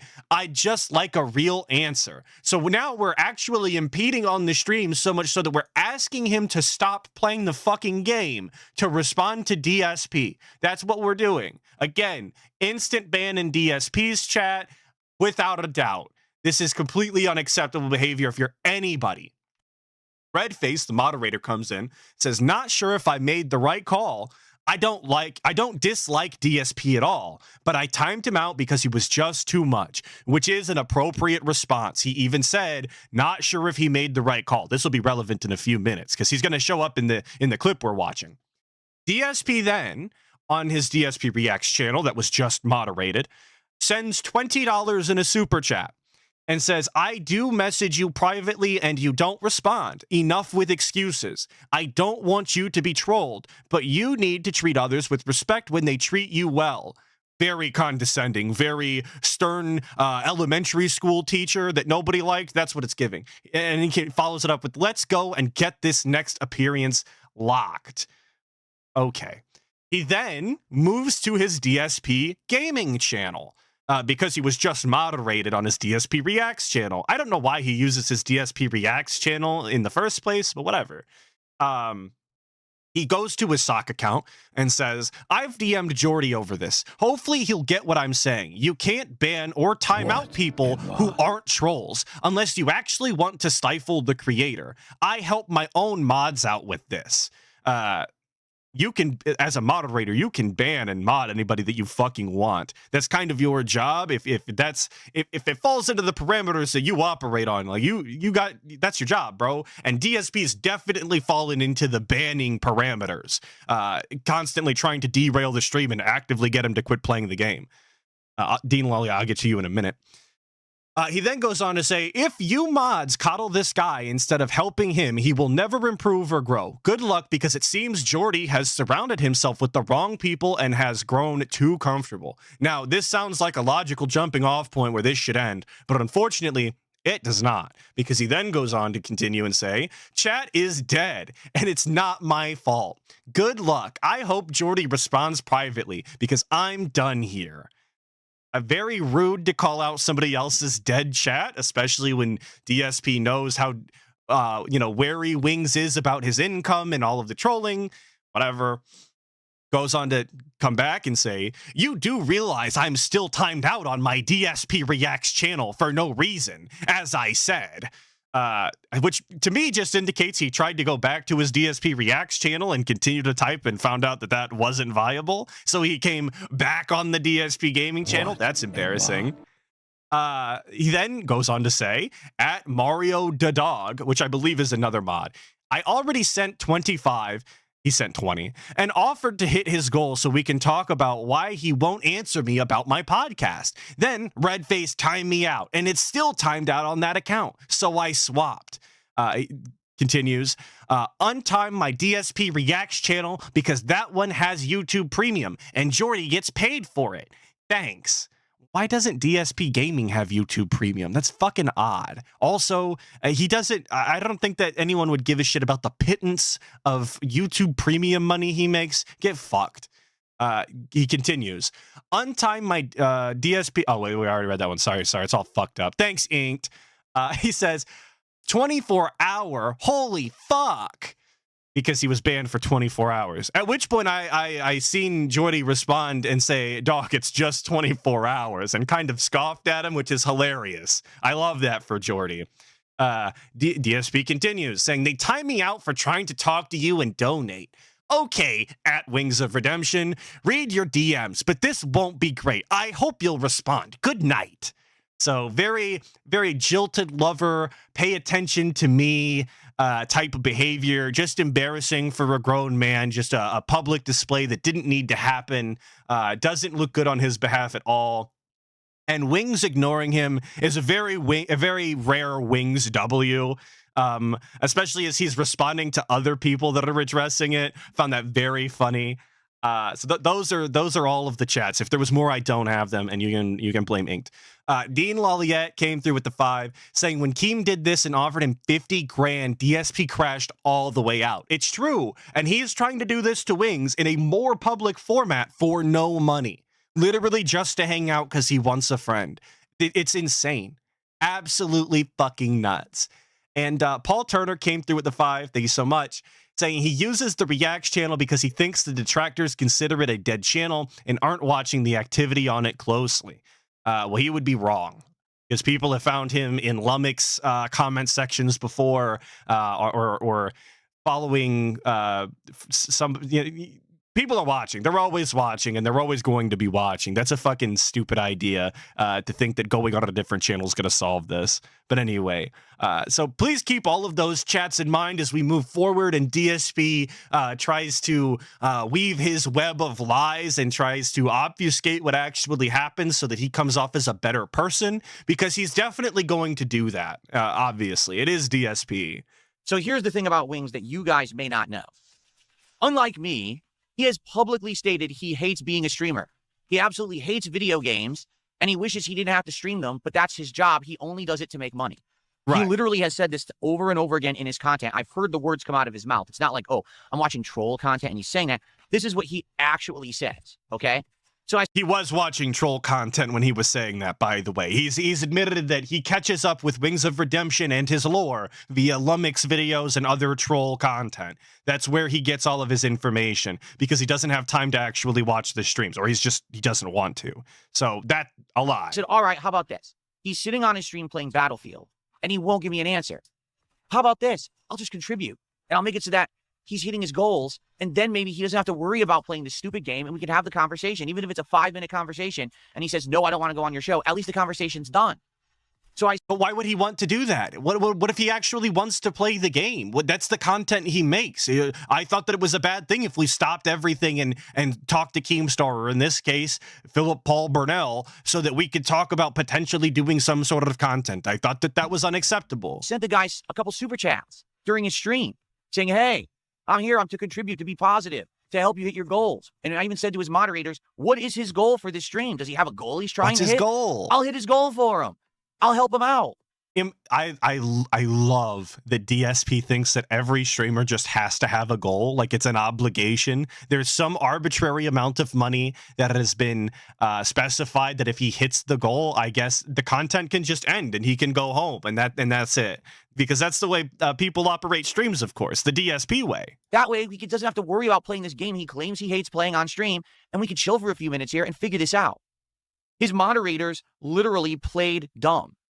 I'm not kidding. His moderators, Georgie sometimes has a goal. I don't know if he has a goal for this stream. I don't know. They know what his goal is. They were lying.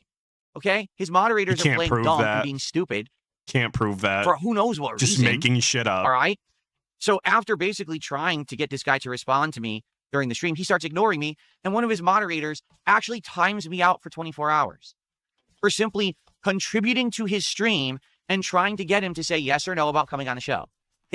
Or spamming the chat and asking him to derail the content so that you can privately be messaged about content that's unrelated to the current goings on. Yes, sir. You should be banned. Absolutely. That's in the fucking parameters. It's acceptable on his stream. It's acceptable on Wings. It's acceptable fucking anywhere. That behavior is unacceptable.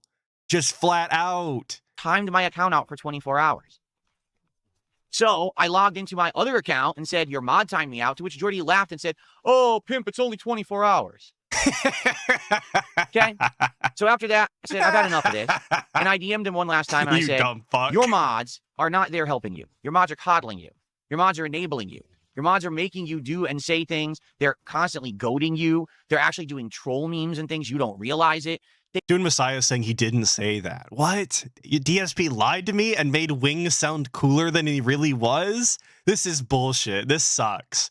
I'm going to live in that world instead. I'm going to pretend he did say that, and there's nothing you can do to stop me. They get you to act how they want. I'm spreading lies. You understand? They're not there to protect you. They're there to basically do things that will harm you, and you just don't realize it. Because no one in their right mind would have someone coming on a stream contributing and time them out for wanting to have a 5-minute conversation about something that you said you're interested in. Absolutely would. Yes, absolutely would. 100%. So I said, listen, I want a yes or no answer. Give me one. He didn't give me one. He ignored me all week long. Okay? So as of today, I have absolutely no answer from Wings of Redemption whatsoever about if he's going to come on this show. All right? So now I have to say something about the situation, and I'm about to. And then I'm going to move on from it. I have to. He's obligated. There's no way that he could just say, I tried my best, guys. He doesn't want to hit me back. He's not interested. You know, I'm going to leave the door open. He can hit me up whenever he's feeling better, but we're just going to continue with our content. He couldn't do that. He is forced and, like I said, obligated against his will to address this. Nothing he could do. But I need to say my piece, and then I need to move on. All right? I don't think that Jordy Jordan is a bad person at all. I think he's a person who's a victim of circumstances and himself at the same time. And I think that it's a 50-50 split. I do believe that Wings of Redemption's situation that he's in, being grossly overweight, constantly eating fast food and drinking soda on his streams, saying he hates his life, he hates streaming and all this, and he's trapped in this life. I do believe that a lot of that is extrapolated and basically exponentially increased because of the fact that he has trolling to the level that he has. All right, I'm not. Right, which is actually factually true. Like, there's no ifs, ands, or buts about it. He straight up told DSP that he eats more and eats less healthy because food is his comfort when he's feeling depressed, and DSP knows he's off of his SSRIs and mentally unwell. Absolutely. And yet here he is, belittling him for it, throwing it in his face. And notice it's the first thing that he mentions. It's the absolute first thing that has to be said, is that Wings is fat and incapable of not eating fast food. It couldn't be actually talking about any sort of disrespect that he felt. It couldn't be, wishing him the best or this, that, or the other. He immediately has to throw in his fucking face that he lacks self-control in the department of eating fast food. A hell of a department, by the way. I think you Warren for the two, saying some people can laugh at themselves. This is true. DSP is definitely not that guy. He's not him. He lacks that power. His biggest downfall, really. Say that isn't happening. At the same time, what is this music that's playing right now? Hold on a second here. No, that totally distracted me. What is this music? Let's do it on some relaxing music. For goodness sake, I was like, what is this music playing? You're welcome, by the way, for cutting the music. It's like the most distracting. It sounds like Pokemon theme or something. Okay. It was yeah, clown you're music. welcome. I know this bit is lost on you now, but the music was god-awful and way too loud. And like he said, distracting. So you're welcome. And this is absolutely going to be the detriment of a DSP pre-stream from now on, the music. You're right. Okay. So, at the same time that I absolutely will admit that the trolling is probably some of the reason that Wings is in the situation he's in, the other half is him. It's his own doing. I'm going to give you a comparison. Imagine someone who gets bullied, okay? They go into a cave somewhere, an isolated cave, and they say, man, I really hate this cave. Then all their friends and family go out there. They're like, what are you doing? Why are you in this cave? Get out of the cave. And they say, I hate this cave. So then they go and they buy dynamite and they start lining the doorway to the cave with dynamite and C4 explosives. And everyone around them is staring at them saying, where did they get the C4 from? I thought they just bought dynamite. Now we just pulling C4 out of our ass? It's pretty complex. They made that like from scratch? This analogy fucking sucks. It's already got holes in it. what are you doing? You said you don't like this cave. You want to get out of the cave. Leave the cave. Do things to get out of the cave. And they say, oh, I will. I swear I will. I really need to. I know I have to. This is best for me. I hate living in a cave. So then they put a device and attach it to all the explosives so they can detonate them. And people are saying, wait, what are you doing? You said you don't like the cave. What are these actions that you're doing that are leading to you being in that cave? And they say, I don't know. I swear it's everyone else's fault. And then they hit the detonator button and the cave walls blow down in front of them. And they're literally trapped in the cave forever. And then I like that Wings supposedly in this retarded analogy we're doing here is giving the exact DSP excuse. I don't know. There's nothing I could do. It's not my fault. Actually, just DSP excuse, what, like the very first one that comes to mind is there's nothing I could do. It's not my fault. And he's prescribing it to Wings instantly. That's so funny. Like, it just goes to show how much this is projection, how much he's talking about himself and forcing it onto Wings because he's not in control. They're stuck in there forever. They look up and they scream, it wasn't my fault. That's the situation Wings is in. All right? Right. Yes, he absolutely has a lot of problems. Wings is in a cave that he's going to blow up like a bomber. How cool is that, dude? That I think are extrapolated by his trolls. And he is stalked by a hell of a lot of people. All right? At the same time, not everyone hates Wings of Redemption. Not everyone thinks that he's a horrible person. Not everyone wants to roll with the detractor beams and be nasty to this guy. Some people actually want to be nice to this guy. I do. I wanted to kind of be nice and befriend the guy and have. Well, and the Wolverine doll has a great point. Big ups, saying insane that Phil thinks that not talking to him is an act of self-sabotage that will doom Wings forever. That's the level of grandeur, as DSP likes to call it. That DSP, like, he puts himself on that pedestal. He suffers from that delusion. He really thinks that he's that important. That he was the lifeline to Wings. That he was the one that was going to help him get out of this rut. That was going to give him like health advice, dietary advice that was going to shrink him back down to a healthy weight. He was going to be happy, healthy. He was going to be eating Cheerios. He's going to be playing games, and people are going to love him again simply because he did a couple of pre-stream style, contents with him. It's absolutely fucking insane. He thinks he's some sort of lol cow savior in that capacity. Him on the show and every once in a while have an interaction. I'm not saying that I needed to have a long-term business transaction with this man. I just wanted to chill with him. I think we have some things in common. I think that interview we did was a good one. I think that we could make great content together over time. But Wings is a victim of his own actions. He builds a prison around himself from which he can never escape. Overeating, bad actions, complaining, whining about going on stream. But then when someone comes to his stream and says, hey, I'll have you stop playing games. I'll actually hit your goal. Let's talk about your next appearance. He ignores it. He blows it off.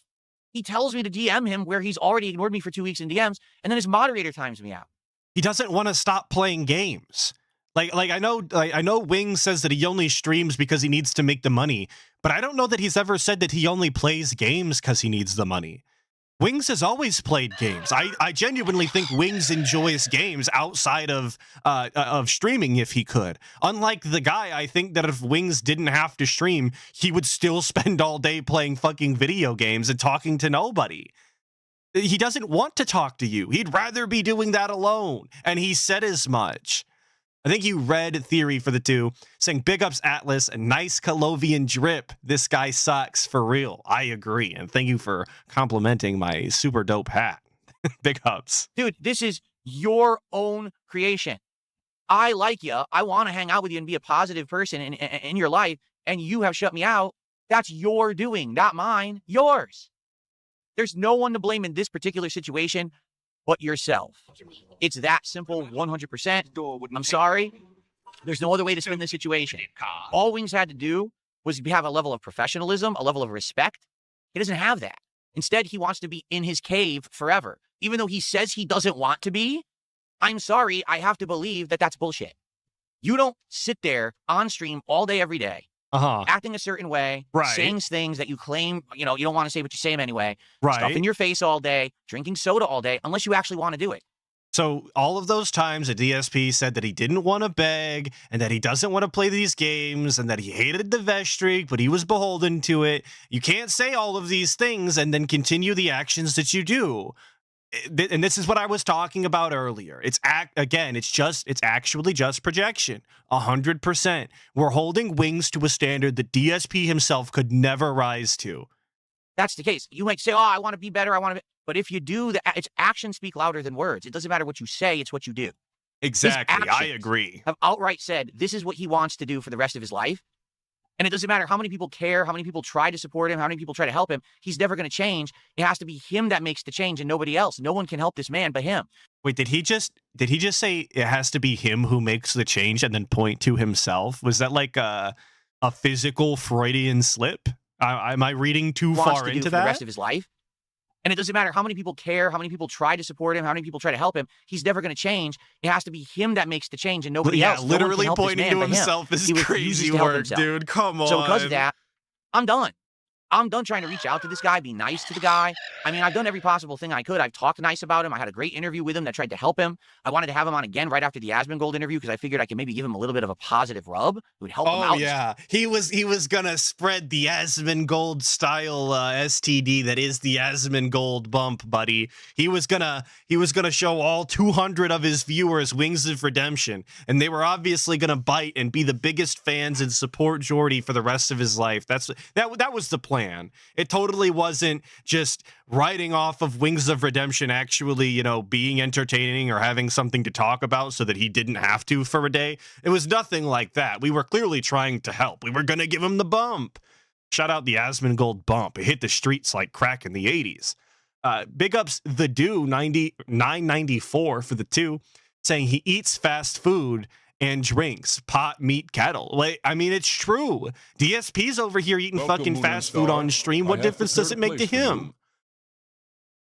And shout out Sleepy Don for the 23 months, almost 2 full years, saying he's been moving really desperate lately. It's getting uncomfortable now. Well, we're trying desperately to not have to do our classic begging and goals, but we're right on the cusp.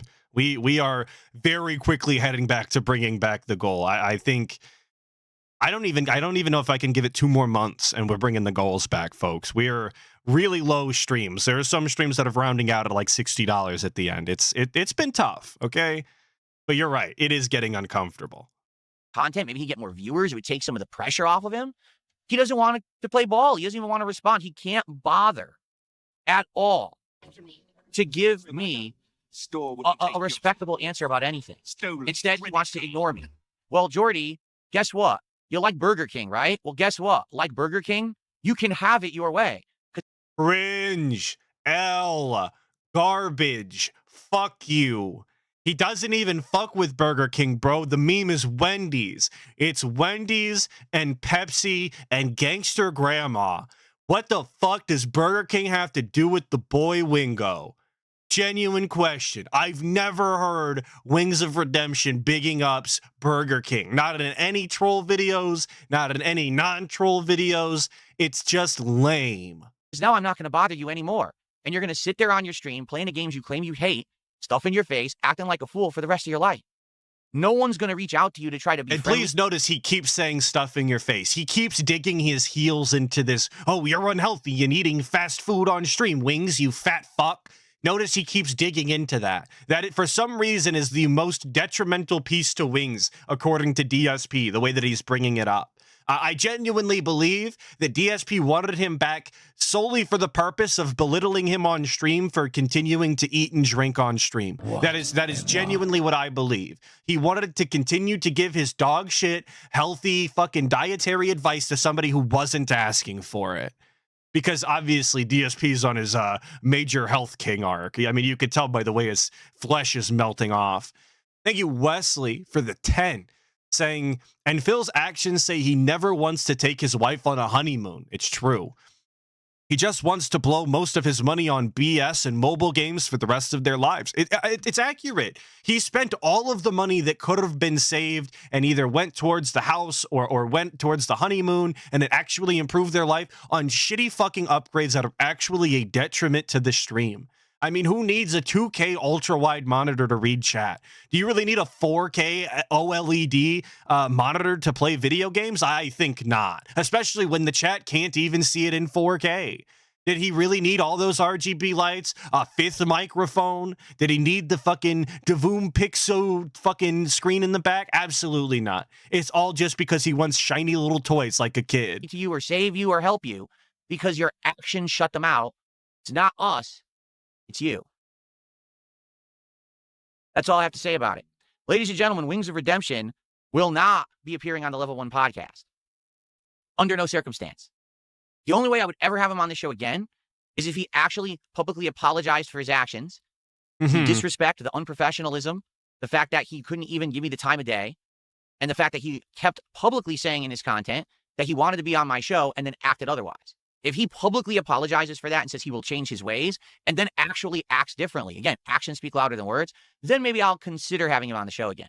Old Man Jenkins stole the words right out of my mouth because I was waiting for a better pause point. Yes, absolutely an apology fetish. Another day, another person person or company or community, whoever, DSP demands a public apology for. And then, only then will he maybe consider rescinding his ban from the oh-so-lustrous Level 1 pre-stream. I mean, who wouldn't want to be there? Am I right? That is just only the best show up on the Level 1 pre-stream. But as of now, Wings of Redemption is banned from my podcast and will not be appearing ever again.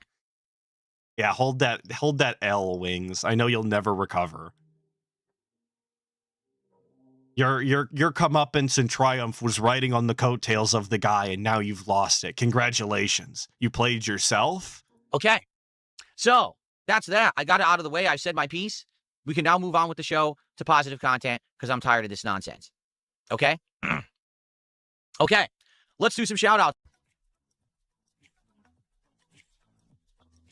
Most tasteless for the first sub of the day. It's a resub.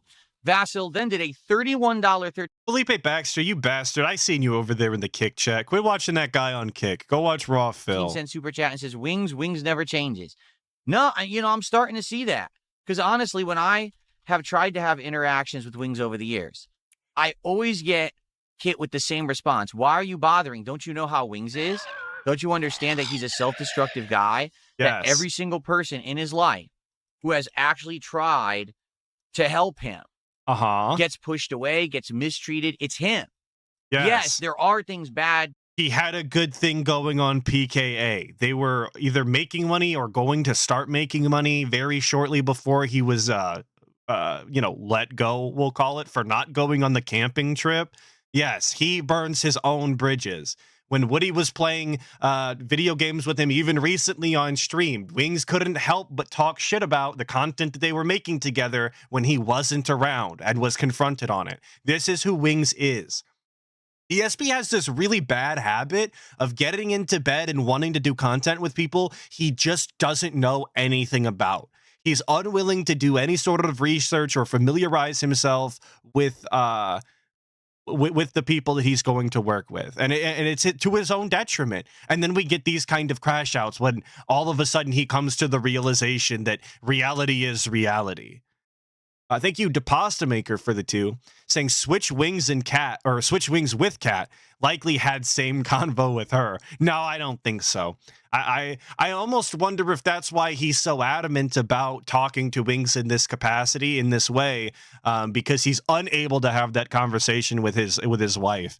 And you know, she's suffering the health things that she is, and maybe he can do better for Wingo because he can't do it for his own wife, which is sad and pathetic. To happen to him, but his behavior is his own, and his behavior never changes. How can someone who says they want to actively be healthy and lose weight sit there on a stream and eat fast food all day, every day? How could someone who says that they want to be friendly and have friends and everything then mistreat people constantly? Right. Well, that's how I feel about you, DSP. Is it opposite day? Do you think everybody DSP's also ever interacted with has been scorned and burnt up in the end and completely thrown to the wayside for his own doing? That they behave in the same way, actually. There's a reason that neither of them have friends nor anybody that wants to work with them. that doing the opposite of what you think is right is going to improve your life? Of course not. So, you know, I mean, what can you do to this guy? And now, you know, I hate to say it, when you talk about this situation and you hear about guys like his former friend Woody's Gamertag, who, you know, had him on Painkiller already and helped this guy out over the years, supposedly, and you're like, well, they're not friends anymore. Probably a good reason why. Probably this guy had enough. Now, that guy's dealt with Wings of Redemption for how many years as a friend, and then finally said enough and cut him off, right? I dealt with Wings of Redemption for 2 months, and I've had enough. I'm sorry, I'm a 43-year-old adult. I'm very busy. As you can see, I'm very busy. I'm Larry Busy. Who the fuck is Larry Busy, first and foremost? Also, pointing to or motioning to all of the fucking gadgets and gizmos. I did it right this time. All the fucking knickknacks and toys he's got around him as a 43-year-old, indicating that he's a very busy. Come on, bro. You look fucking stupid. Also, we're pretending as though DSP is the one that's cut the cord. DSP is the one that's fed up with Wings' behavior and is no longer putting up with this bullshit. Meanwhile, he's been ghosted by Wings for several weeks now, and he was the one that was climbing into his chat and absolutely demanding a response. It sounds like Wings was the one that cut the cord. Wings was the one that was cutting the contact and no longer wanted to speak to you. But I guess it's us, Larry Busy, that is doing that. I've got things going on in my life, with my business, with my personal life. I'm a busy dude. I don't have time to babysit another content creator who can't act like a mature adult and instead wants to play games. All right? So I'm already done. I'm tapping out. 2 months in. I can imagine what guys like Woody have been through over the years dealing with this guy. Okay?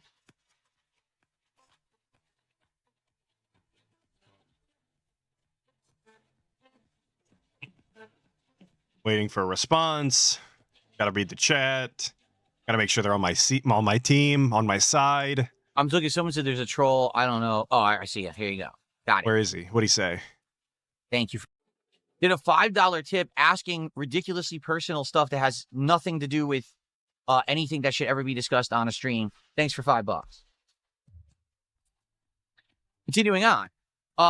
So, someone here named Redface. I have no idea if this is actually a Wings of Redemption moderator or not. I mean, you had direct contact with him just the day prior, so I mean, you should know. He says, I timed you out for spamming. There was no spamming that took place. Hang on, let me pull up the wrong image. Let me pull up the images here. Definitely, I would definitely say that 4 messages in a row basically asking for the same thing is like, I would call that spamming, yeah, especially if you're not getting a proper response. It seems like maybe he's ignoring you for a reason, DSP, like, you know, you did to Derek all of the time when he was spamming. You sent numerous messages saying the same thing after we told you to stop. That didn't happen. It was me trying to have a conversation with Wings, and it was not spamming whatsoever.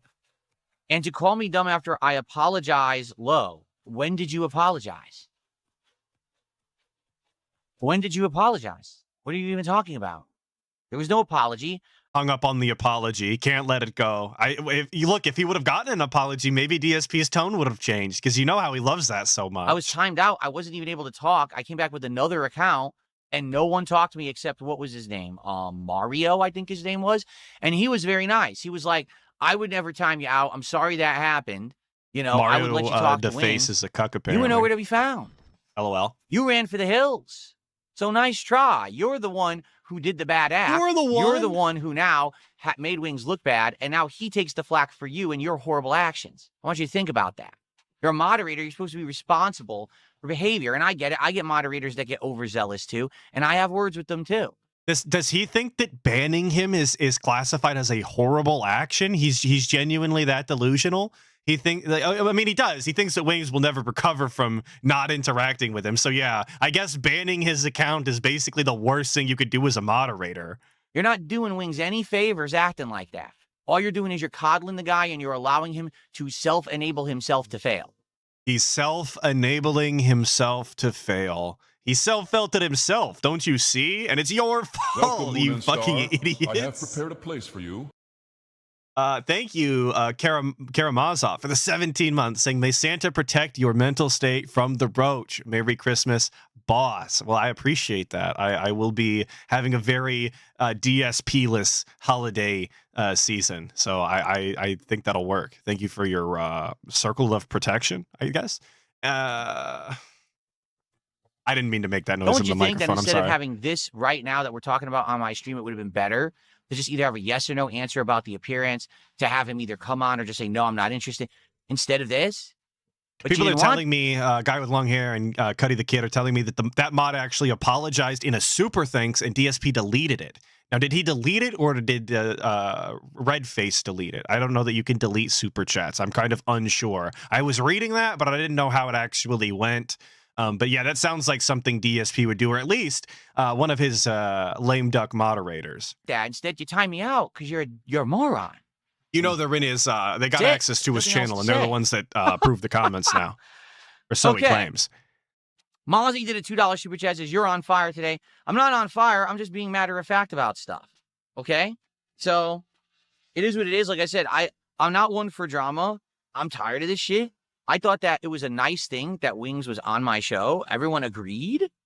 Agreed. Having him- Yeah, it was a nice thing for DSP because he got free content. What Wings got nothing out of that. Nobody looked at Wings more positively for interacting with DSP of all people. This is a one-way beneficial train exclusively for DSP. on the show was a good thing. I want him back, but not anymore. There's just no point anymore. You know? I'm just done with it. There's no point in wasting my time. I have way more important things to do with my time than try to treat a grown man like a child and coddle him and, oh, maybe he'll respond. Maybe, Well, then why are you scolding him like a maybe he'll child? grace me with an answer. I don't care. Then why did you send all of those chats? I thought, look, like DSP said, actions speak louder than words. And apparently he wanted to coddle Wings, maybe in a couple of different ways. I can't verify. Apparently he was actually after the I want to call it a bump from Wings in the form of making content. That's what he wanted to do because he went out of his way to fucking do it. I got so much on my plate right now. So many things I'm juggling. Let's move on to another He's topic. Larry busy, Okay, guys. cool. So many juggles.